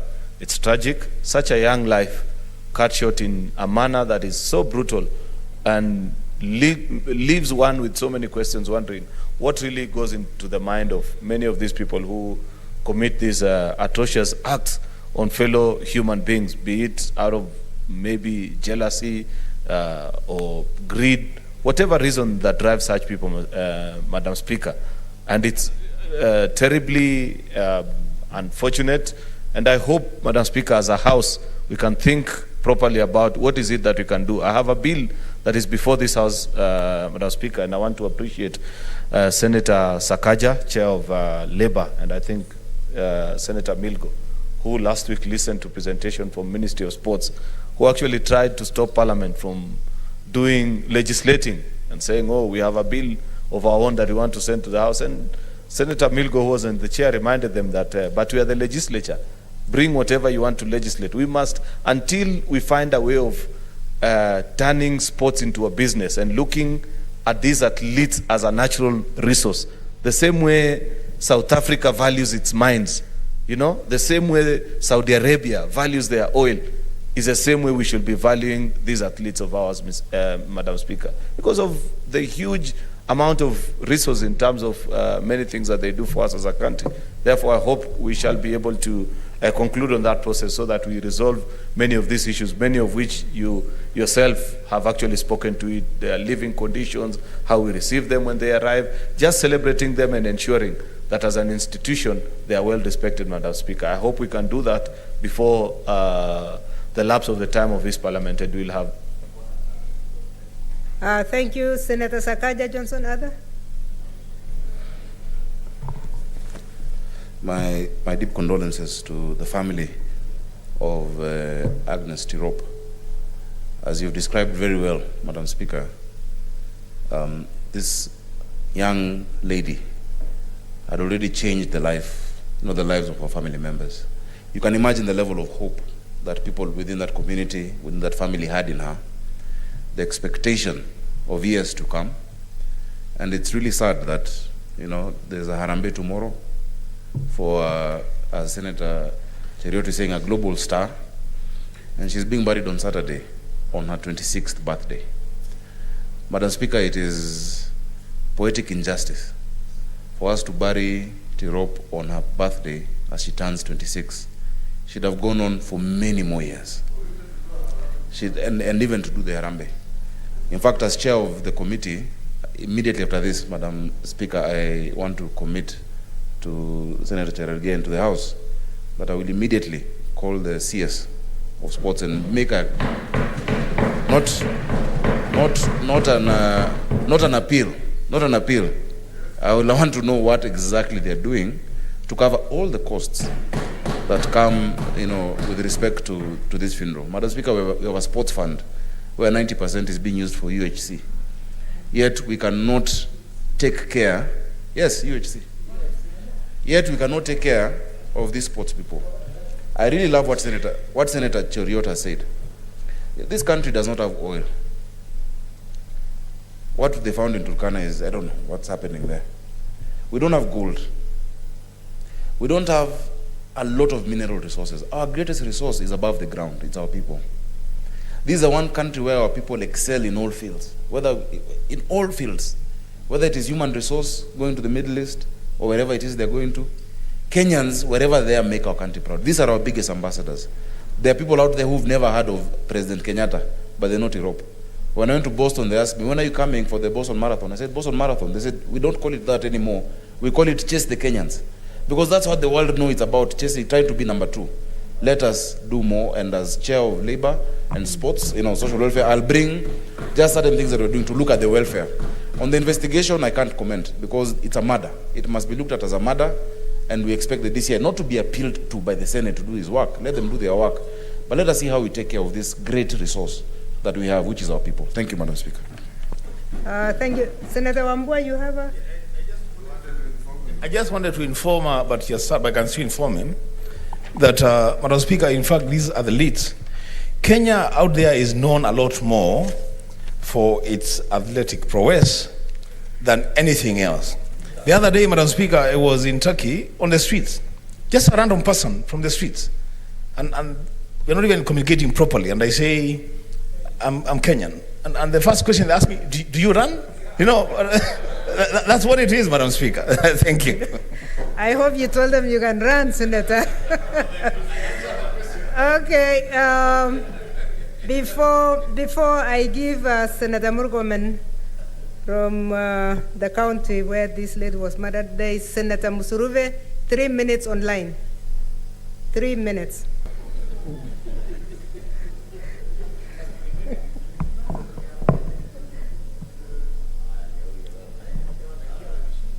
Look at me.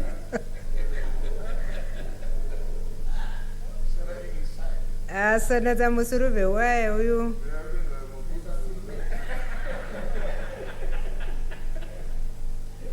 Senator Musuruve, are you hearing us?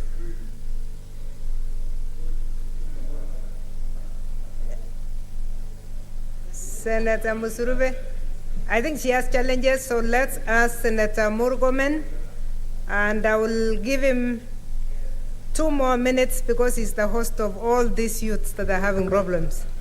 Thank you, Madam Speaker. Thank you. You're very kind. Madam Speaker, first I'd like to thank Senator Cherargei for coming with this statement. Last week on Friday, myself, Governor Sang, now Honorable Sudi, visited the family of Agnes Tirop at their home in Nandi County. And Madam Speaker, it was a very, very sad occasion. When this act of violence occurred, this murder occurred, Madam Speaker, I was shocked because I know Iten to have been a very peaceful town, and that the people of Iten really recognize athletes as Iten is nothing without athletes, because it's one of the towns that has been developed by the resources of our athletes running all over the world. Iten hosts all our top runners. People like Rudisha grew up in Iten, coached by Brother Colum, and many other coaches who have coached many other athletes in that town, Madam Speaker. Unfortunately, on that very day, we received the news with a lot of shock and gave this country, gave Iten, gave Kenya, gave our country a very bad image that an athlete had been killed. If anybody was following the news, this story, like Senator Wetangula captured, was probably covered more by BBC and Sky News, CNN, more than our local media. It was breaking news all over the world that an athlete had been murdered, Madam Speaker, in our country. And I really want to send my condolences to the people of Nandi, to the family of Agnes Tirop, to the people of Nandi, like I already did, and that I will stand with the family with my personal support. Number 2, Madam Speaker, is that this act is a demonstration of how serious domestic violence is.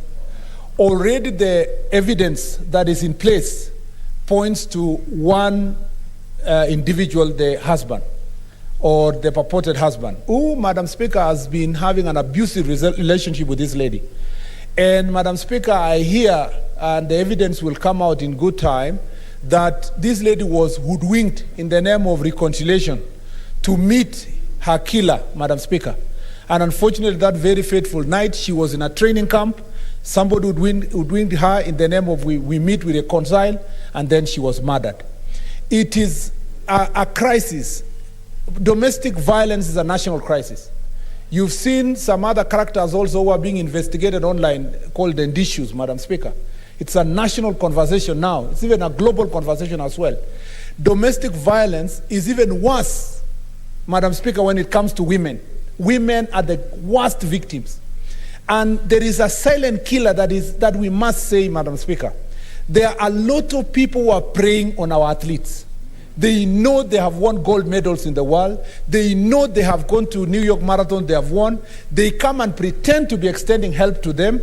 And Madam Speaker, they end up having either relationships, they begin even registering properties for these ladies, Madam Speaker, young girls of 18, 19, 20, 21, 22 in their own name. In fact, as the investigation is going on, we are also aware, as was said by the family to us, that the property of this lady was already registered in the name of the suspected murderer, and that this person had already, appropriated most of our property, the money, the vehicles, Madam Speaker, the land, even the house. Madam Speaker, this is a national crisis.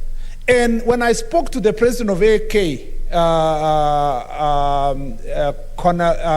General Tuey, he promised me that, Madam Speaker, this House is going to get the bill from the Ministry of Sports, which they have been working on, by December, which creates a structure within which all our athletes will be given psychosocial support in everything they do.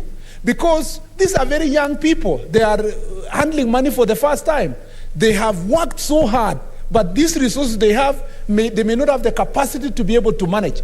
If you go to Iten, Madam Speaker, and Nandi and Wasingishu, most parts of, and some parts of Trans Nzoia and West Pokot where athletes live, you will find so many past former athletes who are world champions, Madam Speaker, living in abject poverty because people took advantage of them. They, unfortunately, the disease of alcoholism has taken over their lives. Unfortunately, Madam Speaker, some of them have become victims of Shylocks. I know an athlete who is still an active athlete who almost lost his house last week because of Shylocks. All these athletes, Madam Speaker, require the support of the Ministry of Sports and the Athletics Kenya to ensure that there is a structure where they are trained about how to handle their property, they are trained how to deal with social and family concerns, Madam Speaker, so that we don't find ourselves in the situation of our sister Agnes Tirop. In conclusion, Madam Speaker, if you give me 2 minutes. 1 last minute. Okay, thank you, Madam Speaker. In conclusion, I believe that we should not just stop at this stage of the statement. Senator Sakaja, you've promised that your committee will do something. I propose, Senator Sakaja, you summon Suamoto on your own motion, the CS of sports, and instead of waiting for them to submit a bill and our policy to this House, develop the bill together as a committee with them.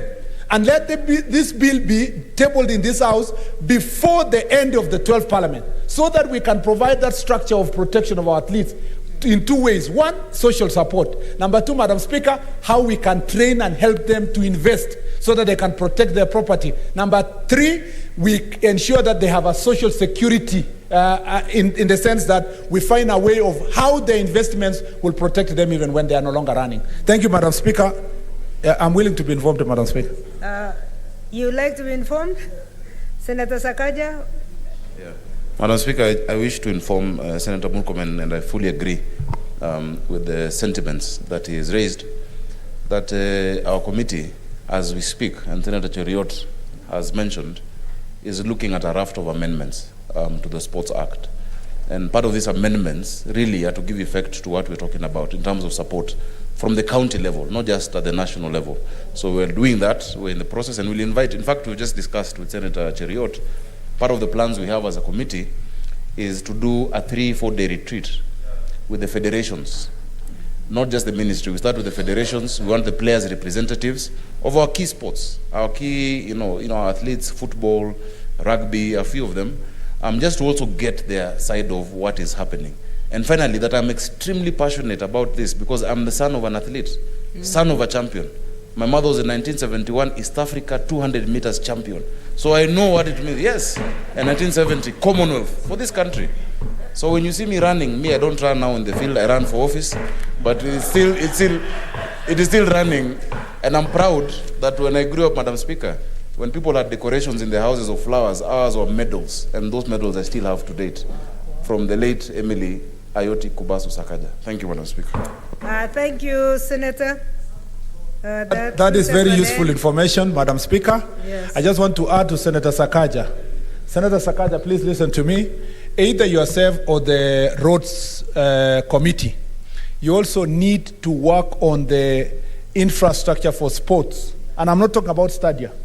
I'm talking about working with the Ministry of Roads to ensure that they are running tracks in Uasin Gishu, to start with Elgeyo Marakwet, Nandi, along the because the tarmac roads are no longer safe. You remember Geoffrey Kamwaror, he was going to run for New York Marathon and later a world championship. He could not go because he was knocked by a border. Why? Because where they are running is also an highway. But if we can provide a parallel lane with Maram, because you know tarmac can hurt their feet, with Maram, along all these areas where they're training in Iten, in Eldoret, in Uasin Gishu, and other towns where athletes train, it will be a very good thing, Madam Speaker. Thank you, Senator. That brings us to the end of that. Next order. Sorry, I can see Gerard Case. There was an intervention from Gerard Case. 1 minute. Madam Speaker, I did forget one small detail. One is that any member would want to support the family. Tomorrow we have fundraiser, and the funeral will be on Saturday. So if any member would like to attend or support the family, I would request that you can kindly see me. I thank you, Madam Speaker. Thank you. I think that's a good announcement for members. Honorable Senators, we now go to statements. First one to Standing Order 48-1. And the first statement will be read by Senator Petronila Were Lokorio. Thank you, Madam Speaker. I rise to make a statement requesting for a statement on the efficacy of the COVID-19 vaccines. Madam Speaker, I rise pursuant to Standing Order 48-1 to seek a statement from the Standing Committee on Health concerning the efficacy of COVID-19 vaccines. In the statement, the committee should, 1, clarify on the efficacy period of each of the COVID-19 vaccine brands being administered in the country. Secondly, the committee should indicate whether the government will provide the vaccines free of charge post the efficacy period. Thirdly, the committee should provide the statistics on the number of fatalities from side effects with respect to each of the vaccines. And finally, that the committee should outline the long-term plans, if any, to provide vaccines to Kenyans. Thank you, Madam Speaker. Thank you, Senator. The second statement is from Senator Judith Pareno, but being read by Senator Alice Milgo. Thank you, Madam Speaker. This statement is from Senator Judith Pareno. And this is a statement on the impact of the classification of parts of Kajiado County as arid and semi-arid land areas by the Teacher Service Commission. Madam Speaker, I rise pursuant to Standing Order 48-1 to seek a statement from the Standing Committee on Education on the decision to declassify Kajiado East, Kajiado Central, and parts of Kajiado South as arid and semi-arid land areas by the Teacher Service Commission, thereby denying the teachers serving in the areas benefits associated with the classification. In the statement, the committee should, 1, explain the decision to declassify Kajiado East, Kajiado Central, and parts of Kajiado South as ASAL areas by the TSC, thereby denying teachers serving in such areas benefits associated with ASAL classification, and further, making the area unattractive to teachers. 2, state whether relevant stakeholders were informed through public participation in the declassification process and table evidence of the same. 3, provide details of the amount of government and donor funding set aside for hardship allowance, particularly to Kajiado County in the last 24 months, indicating the timelines of the next disbursement to the ASAL areas. 4, outline the targeted interventions to promote teachers holding administrative positions in ASAL and hardship areas, keeping the current status of promotions And 5, confirm whether Kajiado East, Kajiado Central, and parts of Kajiado South will be reinstated and reclassified as SASAL areas by the TSC in compliance with the provisions of Article 56B of the Constitution. Thank you, Madam Speaker. Thank you, Senator. Next order.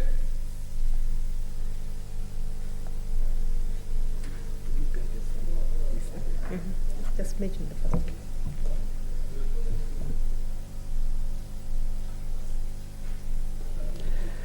Order number 8, the Disaster Risk Management Bill, Senate Bills number 14 of 2021, second reading, division.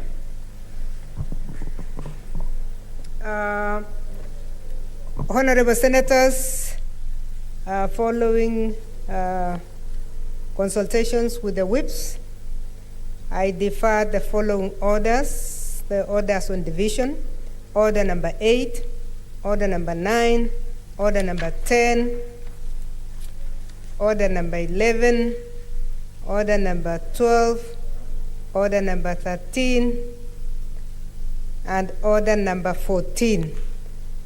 And request members, those online, those present in the House, that we'll do all divisions on Thursday before we go for recess. Please, Thursday, we are going to do the divisions, and we are appealing that everybody be either here or online so that we complete that before we start our recess. Next order. Order number 15, motion, adoption of the report of the Standing Committee on Finance and Budget on the status of Kenya's stock of public debt. Chairperson, Standing Committee on Finance and Budget.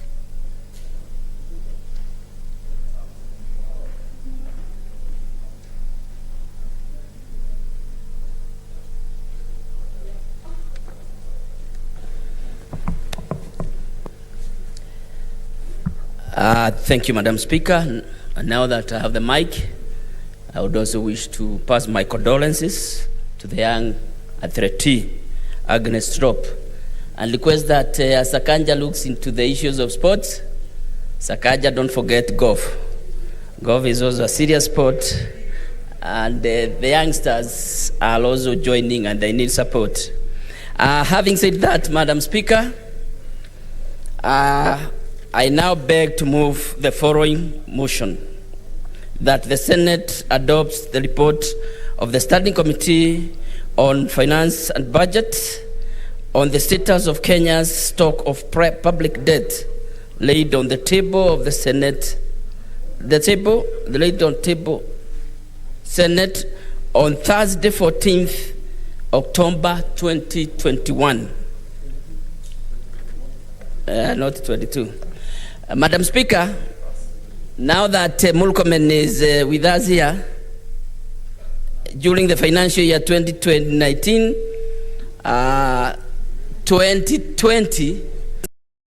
specific afternoon, he persuaded us, when he was a majority leader, to review the public debt ceiling. I can remember vividly, me and him, we had conspired not to agree. But on that particular day, one afternoon, he calls and says, things are bad. We have nothing, we cannot be able to avoid this. So, Mulkomen, these are the fruits of that very faithful afternoon.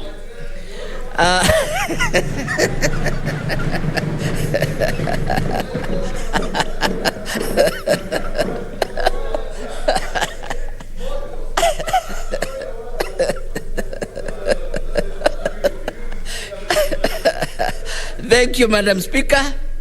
Madam Speaker, on a more serious note, as you may be aware, during the financial year 2019-2020, Parliament was involved in review of the public debt ceiling. The ceiling was set at 9 trillion, and the objective, which were very clear, as the committee then was advised, was to create physical space to allow replacement of expensive debts with concessional or loans with favorable terms. Madam Speaker, that is very important, that we were persuaded. And like I said, I agreed that I supported that we needed to create some physical space so that we can be able to retire expensive loans with concessional loans.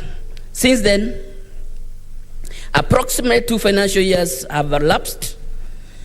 In endeavor to assess the achievement of the objective, Madam Speaker, this committee, the Committee of Finance, resolved to inquire the status of Kenya's stock of public debt.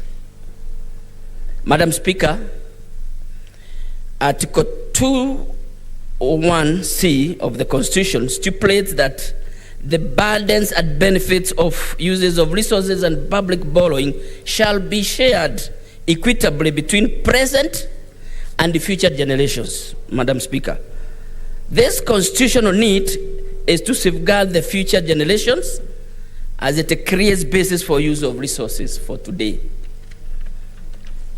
Madam Speaker, the public debt has increased from 1.49 trillion as at June 2011 to Kenya shillings 7.71 trillion as at June 2021, Madam Speaker.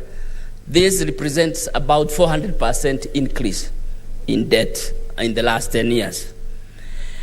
Madam Speaker, what has caused this increase mostly is a persistent fiscal deficit, or what one would call the financing gap. And in the year 2021-2022, it is estimated to amount to Kenya shillings 252.9 billion. That is the deficit. Madam Speaker, the deficit will have to be financed through borrowing, and the resultant total public debt will raise to a further new level of Kenya shillings 8.663 trillion. As the new level of total public debt is estimated to account for approximately 69% of the GDP, indicating that up to 69% of all the country's productivity will be utilized. Madam Speaker, it's very important to note this, that 69% of the country's productivity will be utilized in the repayment of public debt. Madam Speaker, that means if we continue with that trend, Madam Speaker, if we continue at this rate, total debts the debt will account for 96% of the Kenya shillings 9 trillion that had been approved. And like you'll see, I will be commenting later, it looks like we have already hit the 9 trillion. Debt ceiling set by the PFM Act. So we'll be left with about 4% that we can play with, all allowed 337 billion. And it is very clear, Madam Speaker, this will not be sufficient to finance next year's budget. That is the 2022-2023, Madam Speaker, because like we saw, the fiscal deficit is almost getting to 1 trillion. Madam Speaker, it is important to note that the National Treasury has already entered into commitment with about 1.31 trillion. As such, the provided borrowing space is already locked into loans commitments. And that is what I meant when I said we may have exceeded this. Surprisingly, this therefore brings the total debt stock dispersed and undispersed to Kenya shillings 9.02 trillion. This is beyond the approved ceiling and leaves no space for new debt. So, as we do all the other issues, we may be declared not a good going concern, an ongoing concern as a country. The continued existence of this fiscal deficit, Madam Speaker, indicates a lack of fiscal commitment required to maintain the budget deficit on declining trends as provided in the fiscal consolidation path, whose parameters are set annually through the budget policy statement. The East African Community Convergence Criteria encourages member states to ensure that their deficit is below 3% of the GDP. Madam Speaker, it is important to note the country has always been in the vicious cycle of budget deficit, having achieved a budget surplus only once in the year 1999-2000, and the surplus amounted to Kenya shillings 3.3 billion, or 0.04% of the GDP. Madam Speaker, the composition of the debt, like we were advised or we found out, is that we have both domestic and external debts, Madam Speaker. The domestic debt is worth about 3.69 trillion and accounts for 48% of the total debt stock. This is largely owned by commercial banks, which is about 49%. No wonder banks continue making huge profits, even when other businesses are complaining that they are going down because of the pandemic. But the banks are laughing all the way to the banks. While non-banks institutions like pension funds and insurance companies owns about 48%. Domestic debt is critical for cash flow management, maintaining depth of domestic financial markets, and for cushioning the economy against erratic external vulnerabilities. However, Madam Speaker, the higher percentage of domestic debts indicates, and this is very important, a high risk exposure of the domestic financial market should the debt servicing concerns arise. So we will be hard hit, especially in the financial market, if ever, for one reason or another, we start behaving like a country in South Africa, in the southern of Africa, or we get where Greece was. Madam Speaker, the external debt amounts to 4.015 trillion, accounting for 52% of total debt, and this comprises of bilateral debts at 28%, multilateral debts at 41%, commercial debts at 30%. I believe the commercial debts includes the famous or the infamous Eurobonds. The key creditors, who together amount to 77% of the external debts, are our friends, Mutura Junior friends, and other friends, at a country called China at 19%. And the International Development Association, the World Bank Group, 27%. Sovereign bonds holders and commercial banks, 30%.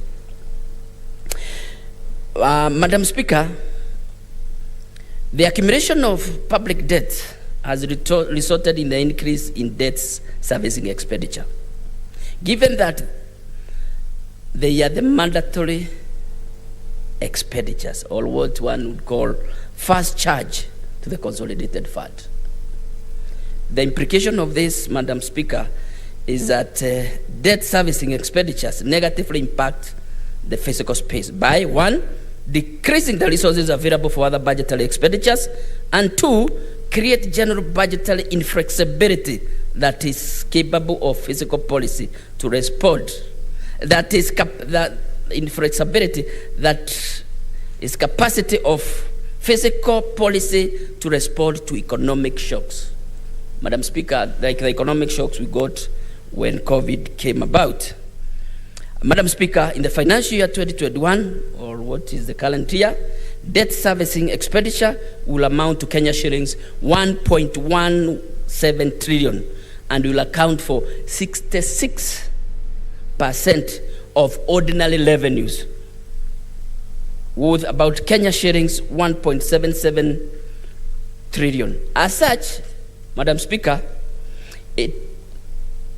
we only have less than 30% of revenue which will be available for financing other critical budgetary activities. Madam Speaker, at this level, expenditure on debt servicing have surpassed the expenditure meant for national government development.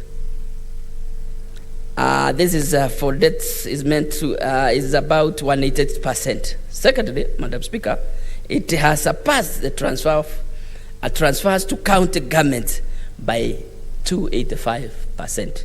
And probably that is why I would want to support the governors when they are saying, I think for this the coming financial year, let's get the 35% that we have always been promised.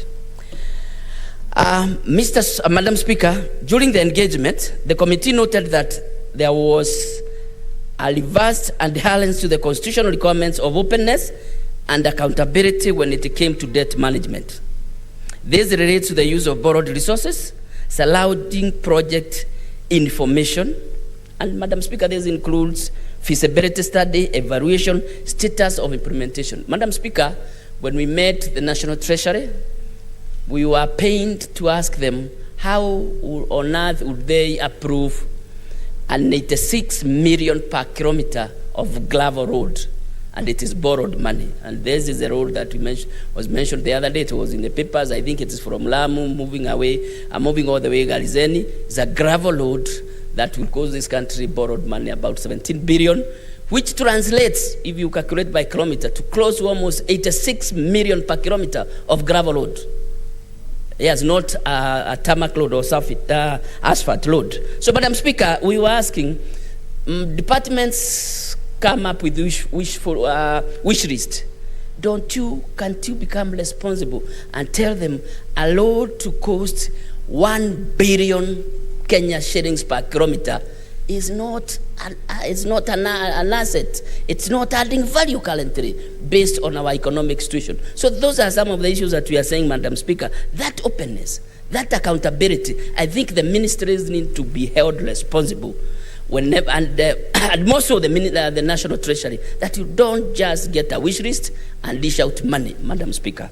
So, Madam Speaker, this creates avenues for crippling of inefficiencies on the use of public debt as manifested by we even have under absorption.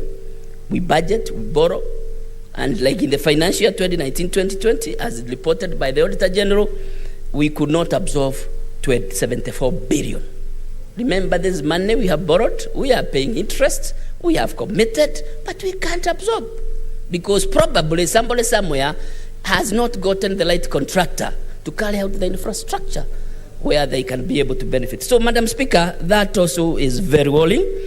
And, Madam Speaker, there is also lack of openness, further weakness, the lack of openness, further weaknesses oversight mechanism in the terms of review, monitoring, and supervision of agencies, programs, activities, and implementation. Madam Speaker, with that kind of opaqueness, the oversight also becomes a bit tricky, Madam Speaker.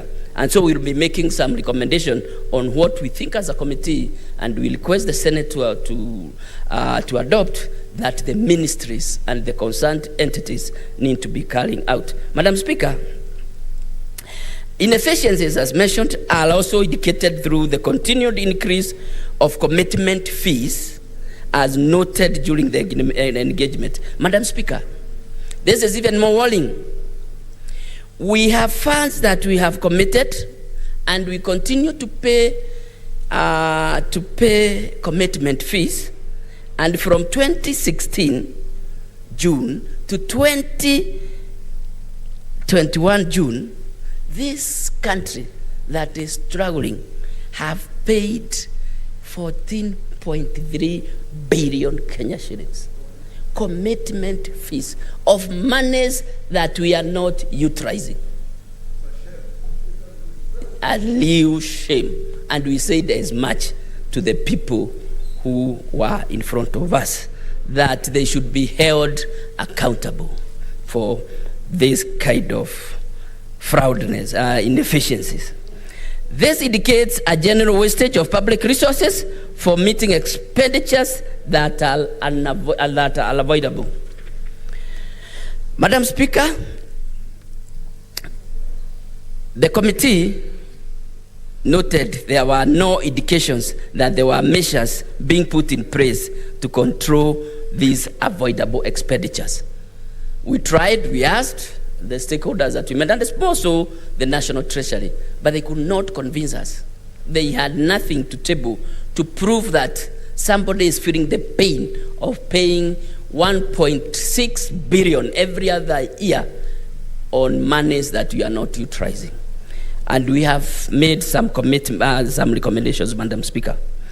Madam Speaker, concerns have been raised on sustainability for Kenya's debt stock. Presently, a number of key debt sustainability indicators have been breached, thus indicating vulnerability to physical shocks into the long term, Madam Speaker.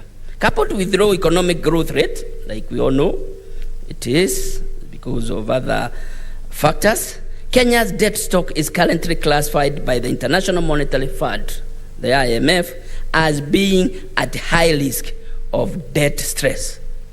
That means we are at the tip. So anything can happen, and that will be disastrous. And this is information not by the committee, is information provided by the stakeholders that we met, including Central Bank Governor, Auditor General, Controller of Budget, Commissioner of Revenue Allocation, and the National Treasury, Madam Speaker.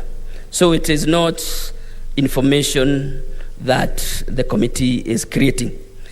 Madam Speaker, the public debt benchmark, present value of debt to GDP ratio, as divided by IMF, is at 55%. The Kenya public debt is above that because it is at 62.4%, over almost 10% above the benchmark. Breaching of this ratio should be concerned for everyone, especially National Treasury, which is mandated to ensure adherence to sound fiscal policies. Madam Speaker, unfortunately, the gentleman or the people who are sitting in front of us, we may not be the CSs and we may not be at Treasury, but nobody convinced us that they can be able to handle the kind of crisis that we have. So I think it is high time the government, the national government and the leadership thinks and probably looks for experts to really come and save this situation. Madam Speaker, the other concern relates to contravention of Section 15.2c of the PFM Act 2012.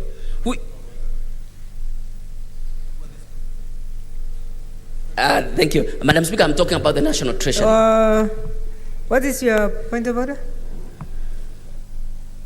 Senator Sakaja.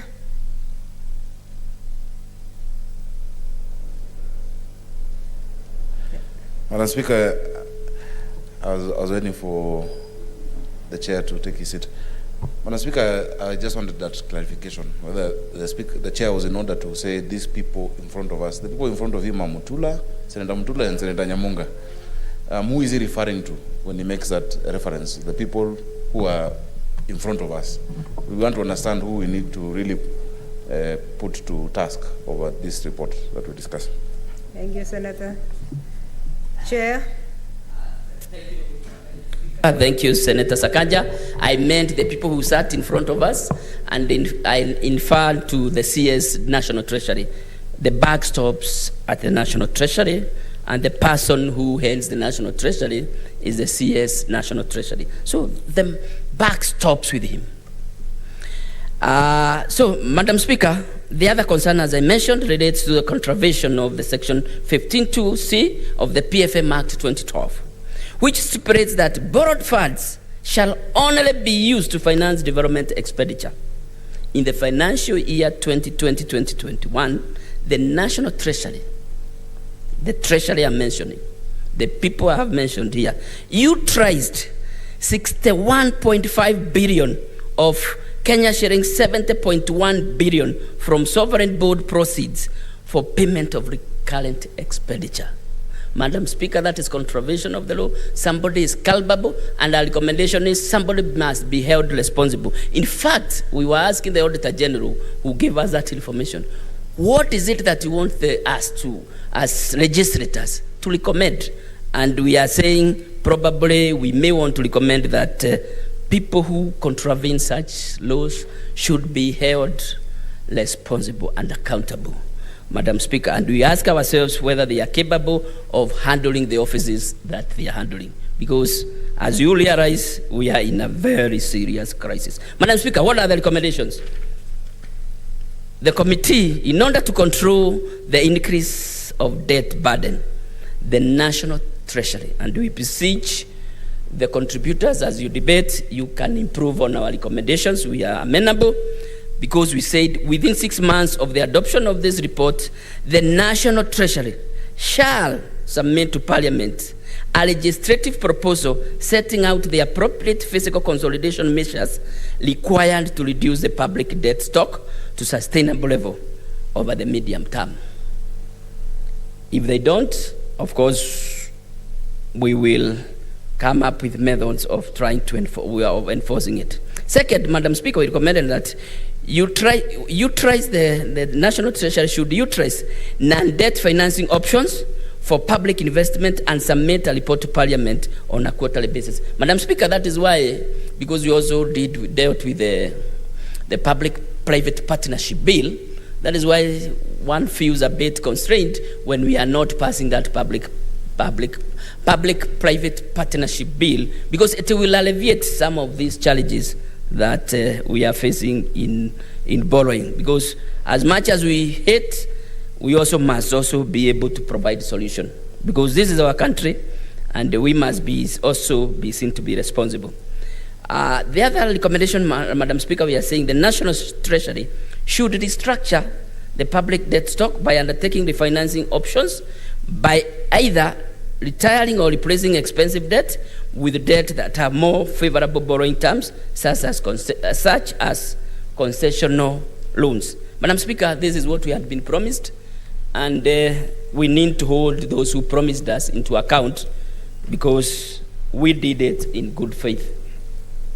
Madam Speaker, we also want to address transparency, and we want the National Treasury to, within 6 months of the adoption of this report, to operationalize the IFMIS debt management module and grant access to the Central Bank of Kenya, Office of the Controller of Budget, and Office of the Auditor General for monitoring. Madam Speaker, like we will be bringing another report into this House, there is another animal called IFMIS, which is also being mismanaged by the same National Treasury. And we will also be tabling a report that will show that there are several modules that would have curtailed some of the issues that we have been seeing around, that they have not been able to operationalize, or reluctantly or deliberately have refused to operationalize. Madam Speaker, what we have also recommended is that the Treasury should submit to Parliament the debt register, publish the same on the quarterly basis in the Kenya Gazette and its website for scrutiny by the public. Madam Speaker, I was watching something, and I think I sent it even to our socio, where Aristotle, way back in BC, that 332 BC, was actually saying whatever is public must be made public. Yeah, I think there is something like that. So some of these things are not starting today. So when we say they do this, it is something that is of age, has come of age. Madam Speaker, another thing that we discovered while we are dealing with this is another very worrying situation in this country, where entities, and when I talk about entities, I'm talking about both the national government and the county governments, have with impunity taken suppliers' credit without honoring payment. And it is good that we pass the promote payment bills in this House. But even before the bill becomes law, Madam Speaker, we have a very serious problem when it comes to pending bills. And what we are saying is, even though pending bills does not form part of the debt stock, these are current liabilities owed to providers of goods and services. As such, the national and county treasuries should update the public expenditure recording system to ensure that the payment of pending bills is prioritized, Madam Speaker. And this will also improve investors' confidence. Madam Speaker, like Senator Nyamunga will tell you, there are very many people who are under stress. The bill we are talking about here about mental health and issues like that are also affecting business community because of pending bills. My county, Kirinyaga, as we stand, have a bill of 432 million pending bills. That is what is legitimate. There is what is called illegible. That is over 500-600. I'm happy today. I saw Governor Kiraito committing with the County Assembly of Meru that they have set aside 779 million Kenya shillings to settle the pending bills. Because if you don't do it, we are on a transition. Once these things go, I don't know where counties will get money to sort out these people. And as that, people's property will continue being auctioned, people will continue committing suicide, and kids that would have gone to school through the effort of their parents will continue dropping out of school. So we will, as a committee, Madam Speaker, in another report, will be bringing forward, we'll be making recommendations on measures on pending bills. Because before the elections, we must try to enforce counties, most counties, to pay pending bills, Madam Speaker. Madam Speaker, to empower the controller of budget, Madam Speaker, the controller of budget is doing a commendable job, but I think because of the controls that she puts in place, we learned like nobody really loves her. Of course, she is not supposed to be loved, but we recommend that to be able to provide reports related to recent economic developments, outlook, revenue, grants and loans, and submit these reports to Parliament of a quarterly basis for scrutiny through. We want to amend, to make some amendments in the Control of Budget Act. And you remember we have recommended that the operationalization of the debt management module in the IFMIS be done immediately. And we are saying the Control of Budget should be given powers to be able to access and be able to see how are we doing it. And Madam Speaker, and this one also need to go on record, we are not talking about things that are new. Best practice, countries like Tanzania, we learned, they are doing that. I think the other one is Ghana. South Africa is struggling a bit, but this is possible, what we are recommending, Madam Speaker. Madam Speaker, we are also saying within 28 days of the adoption of this report, the National Treasury should provide a status report on the restructuring of public debt stock as indicated during the review of the debt ceiling in October 2019. Madam Speaker, they could not convince us what they have done. They kept on telling us they have plans to do so, but now we are compelling them that within 28 days, they must table a report to this House indicating how they went about carrying out the exercise that they promised, Madam Speaker. Madam Speaker, Section 15(2)(c) of the PFM Act stipulates that over the medium term, the national government's borrowings shall be used only for the purpose of financing development expenditure and not for recurrent expenditure. Therefore, the Auditor General should, within 6 months, undertake a special audit on the utilization of commercial loans in Kenya up to the first quarter of 2021-2022 and submit a report to Parliament. Remember, Madam Speaker, we said people are breaking laws with impunity. People are treating the national coffers like it's their private business, that they can take money from one kitty to another kitty without following the law. So, Madam Speaker, we are saying we need the Auditor General to carry out a special audit on the utilization of all commercial loans in this country. Madam Speaker, but number 7, we are recommending, in order to enhance public sector investment and increase efficiency of public spending, national and county treasuries should apply best practice in project appraisal and selection. Madam Speaker, I think we need to think wide and wildly on how we are going to tame the appetite of projects both in the county government and in the national government. so that we can only currently now moving forward deal with only low-hanging fruits, Madam Speaker. And even if we were to borrow, we can do a 70-30, where we are saying 70 can go to infrastructure and 30% can go to areas that will generate funds. I'm seeing people coming up with economic models, but that should be one of them, that we don't just borrow for long-term infrastructure when we have very low-hanging fruits that can help this country to survive and be sustainable. Madam Speaker, the National Treasury should publish and submit to Parliament every 3 months a comprehensive report of debt servicing expenditure.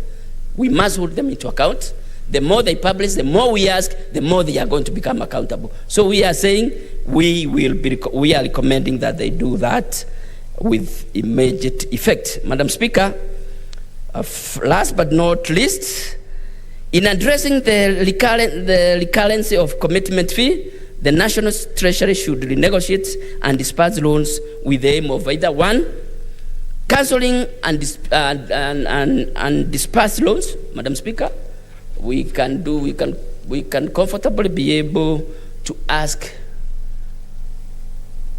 the institutions that have led us, and it happens even in businesses. When businesses don't do well and you are defaulting on loans and you want to make a bullet payment, you can negotiate for a haircut. So, Madam Speaker, the government, and if it can't be able to do, the National Treasury cannot be able to do, this country, Madam Speaker, I can say that without any fear of contradiction, have very, very intelligent and experts who can be able to negotiate for them. So let them not just sit there and say that it is not possible. Let them consult. In fact, probably even Junior and others can do it on pro bono, without charging, so that we are able to negotiate those contracts. Madam Speaker, they can also do it through suspending the commitment fee clause to give time for the government to address factors that affect the loan disbursement. Madam Speaker, negotiations, you can go to a financial institution and say, given especially now that we have a pandemic, we can be able to say, now that we have been unable to do all these things, why don't you suspend the commitment fees for a period? I think those are avenues that the gentlemen and ladies at the National Treasury should not take lightly, but need to deal with them. Madam Speaker, the National Treasury should desist from undertaking projects or entering into loan agreements that could lead to payment of commitment fees. 2, provide for mechanism to deter incurrence of commitment fees into the future. So moving forward, Madam Speaker, unless we are very sure that we have the project and we are ready to start, why would you want to commit ourselves to some commitments that are not healthy and are not helping this country?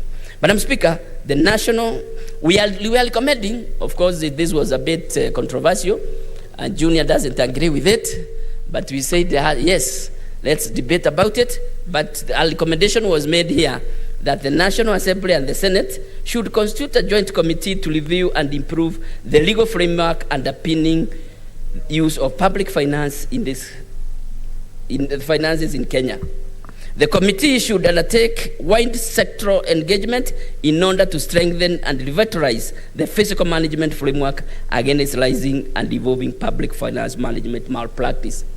Our researchers, the Secretariat, and I want to thank them very much, they did carry out best practice, and they carried out a lot of research that enabled us to make that kind of a recommendation.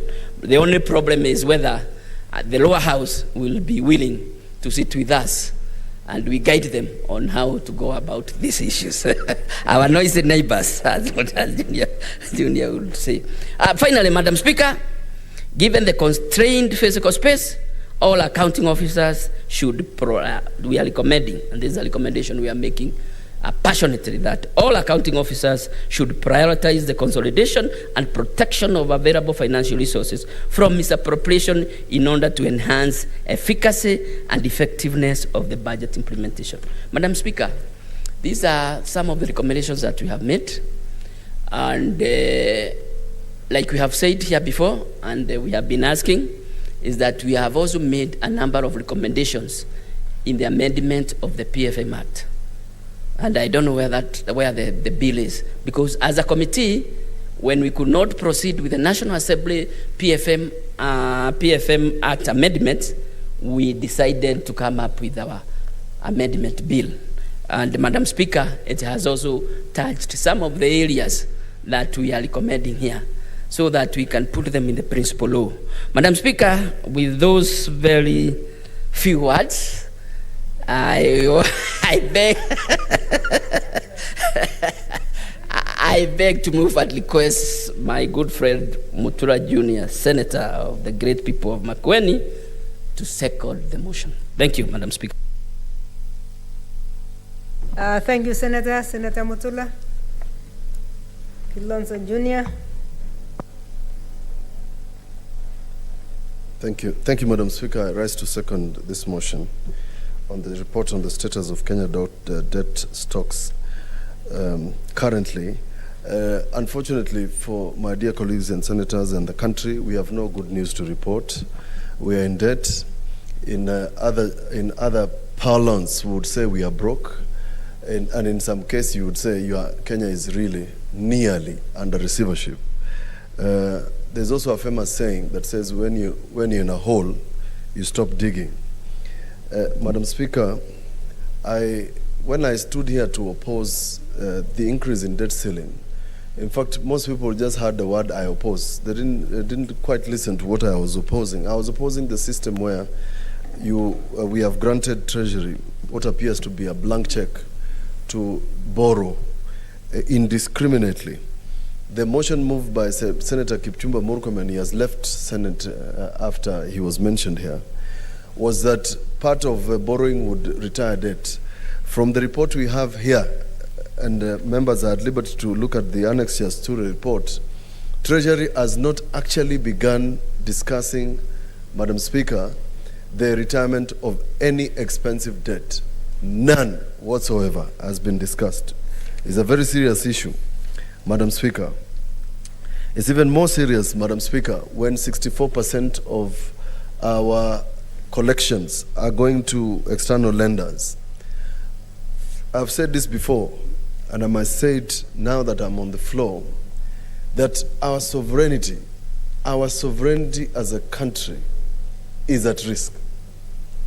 Because if we cannot pay debt, the debtors, just like any Shylock, will come for a pound of flesh. So the question is, what will be the pound of flesh? I have insisted, Madam Speaker, that we should get disclosures of our public debts in terms of some of the loans that we have entered into. Treasury was good enough to give us, through the Committee of Finance and Roads also, the borrowing on SGR. The borrowing on SGR is extremely punitive. It's 13 years. 9 years have been exhausted. We have not completed paying, and there is no room, Madam Speaker, for complying with the payments within the loan period.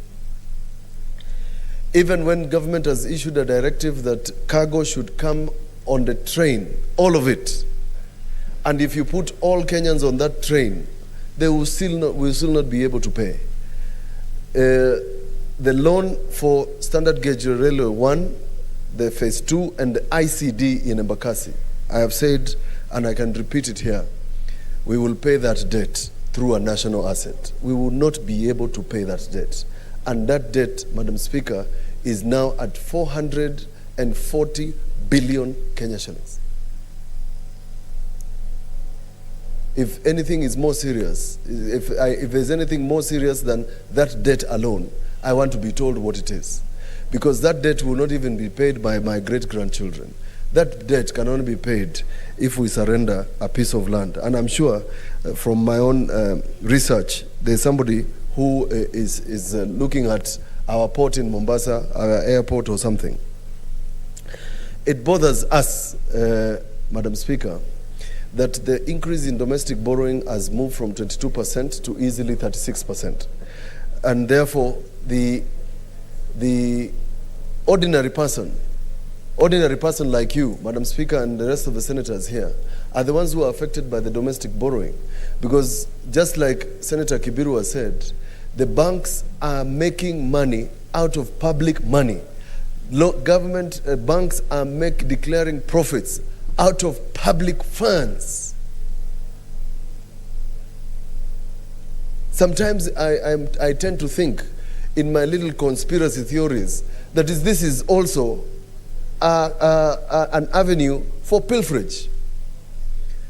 That the private entities can be making money out of public funds because government is borrowing at a very high rate domestically, and yet those ordinary people that Senator Kindiki speaks to, the ordinary hustlers that Senator Kindiki and others speak to, are unable to reach these facilities. Madam Speaker, we have attached in this report a schedule of the commitment fees. Now, what Senator Kibiru was saying in simple terms is that we are paying 1.161 billion for loans we are not utilizing. For example, in the schedule, you will find the following. We are paying some in euros for a project called Bagamoyo, Hororo, Lunga Malindi Road Project Phase 1. Madam Speaker, we do not have a report on whether this project has begun. We are paying commitment fees, Madam Speaker, to Jomo Kenyatta International Airfield Expansion Second Runway Project.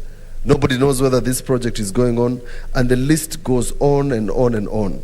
Madam Speaker, we are also paying guaranteed loans to various institutions, including Kenya Airways, of more than 80 billion shillings. It's guaranteed. I'm wondering, Madam Speaker, why this is the case. Madam Speaker, from the stakeholders who visited the Senate, for some very strange reason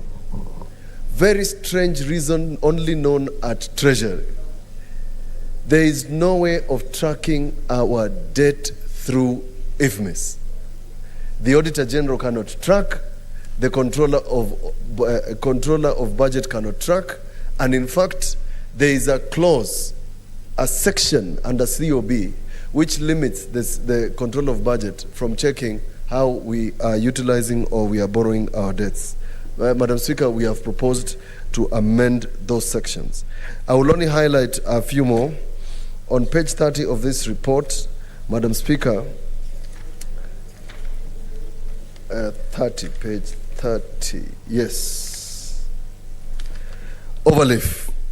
On page 30, Madam Speaker, would you believe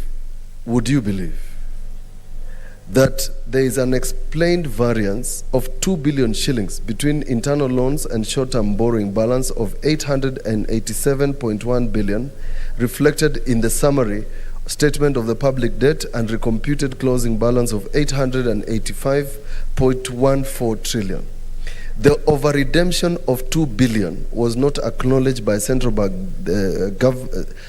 of Kenya and may not be recoverable. This is a very serious statement. This is the sort of money, Madam Speaker, that counties are receiving for their development budget. Kirinyaga is spending 1 billion shillings on its development budget. We are spending about 2.1 billion shillings, and government cannot account for 2 billion shillings that was an over-redemption. There is an unexplained variance of 26.22 billion between Treasury bonds balance and 2.2 trillion reflected in the summary statement of public debt. What is worse is that there is a non-disclosure of pub debt procured during the year 2019-2020. Senators, I was here when you voted yes. I was here when you voted yes. I was here when you voted so many yeses. This is the result. We have no disclosure. Treasury has borrowed, we have no disclosure. When we ask for the debt register, we do not get it. We cannot find a way of checking what they are borrowing. Madam Speaker, I actually do not envy the next president of Kenya. I don't.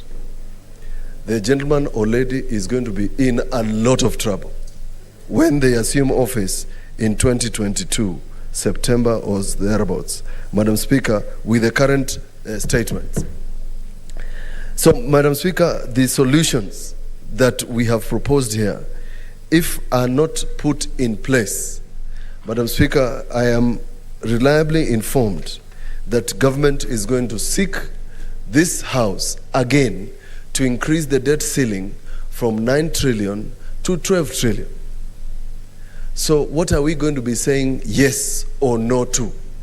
Madam Speaker, this report is telling us the sort of measures that we should have put in place in 2019, which we refused to put in place.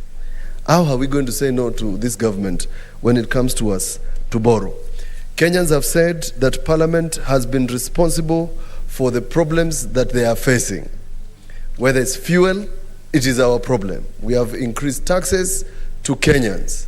Whether it's debt, it is us who have enabled Treasury to borrow as if borrowing is fashionable. Like there's no tomorrow. It's unfortunate that Parliament has mortgaged the future of this country. And we have failed to put in place mechanisms to stop indiscriminate borrowing.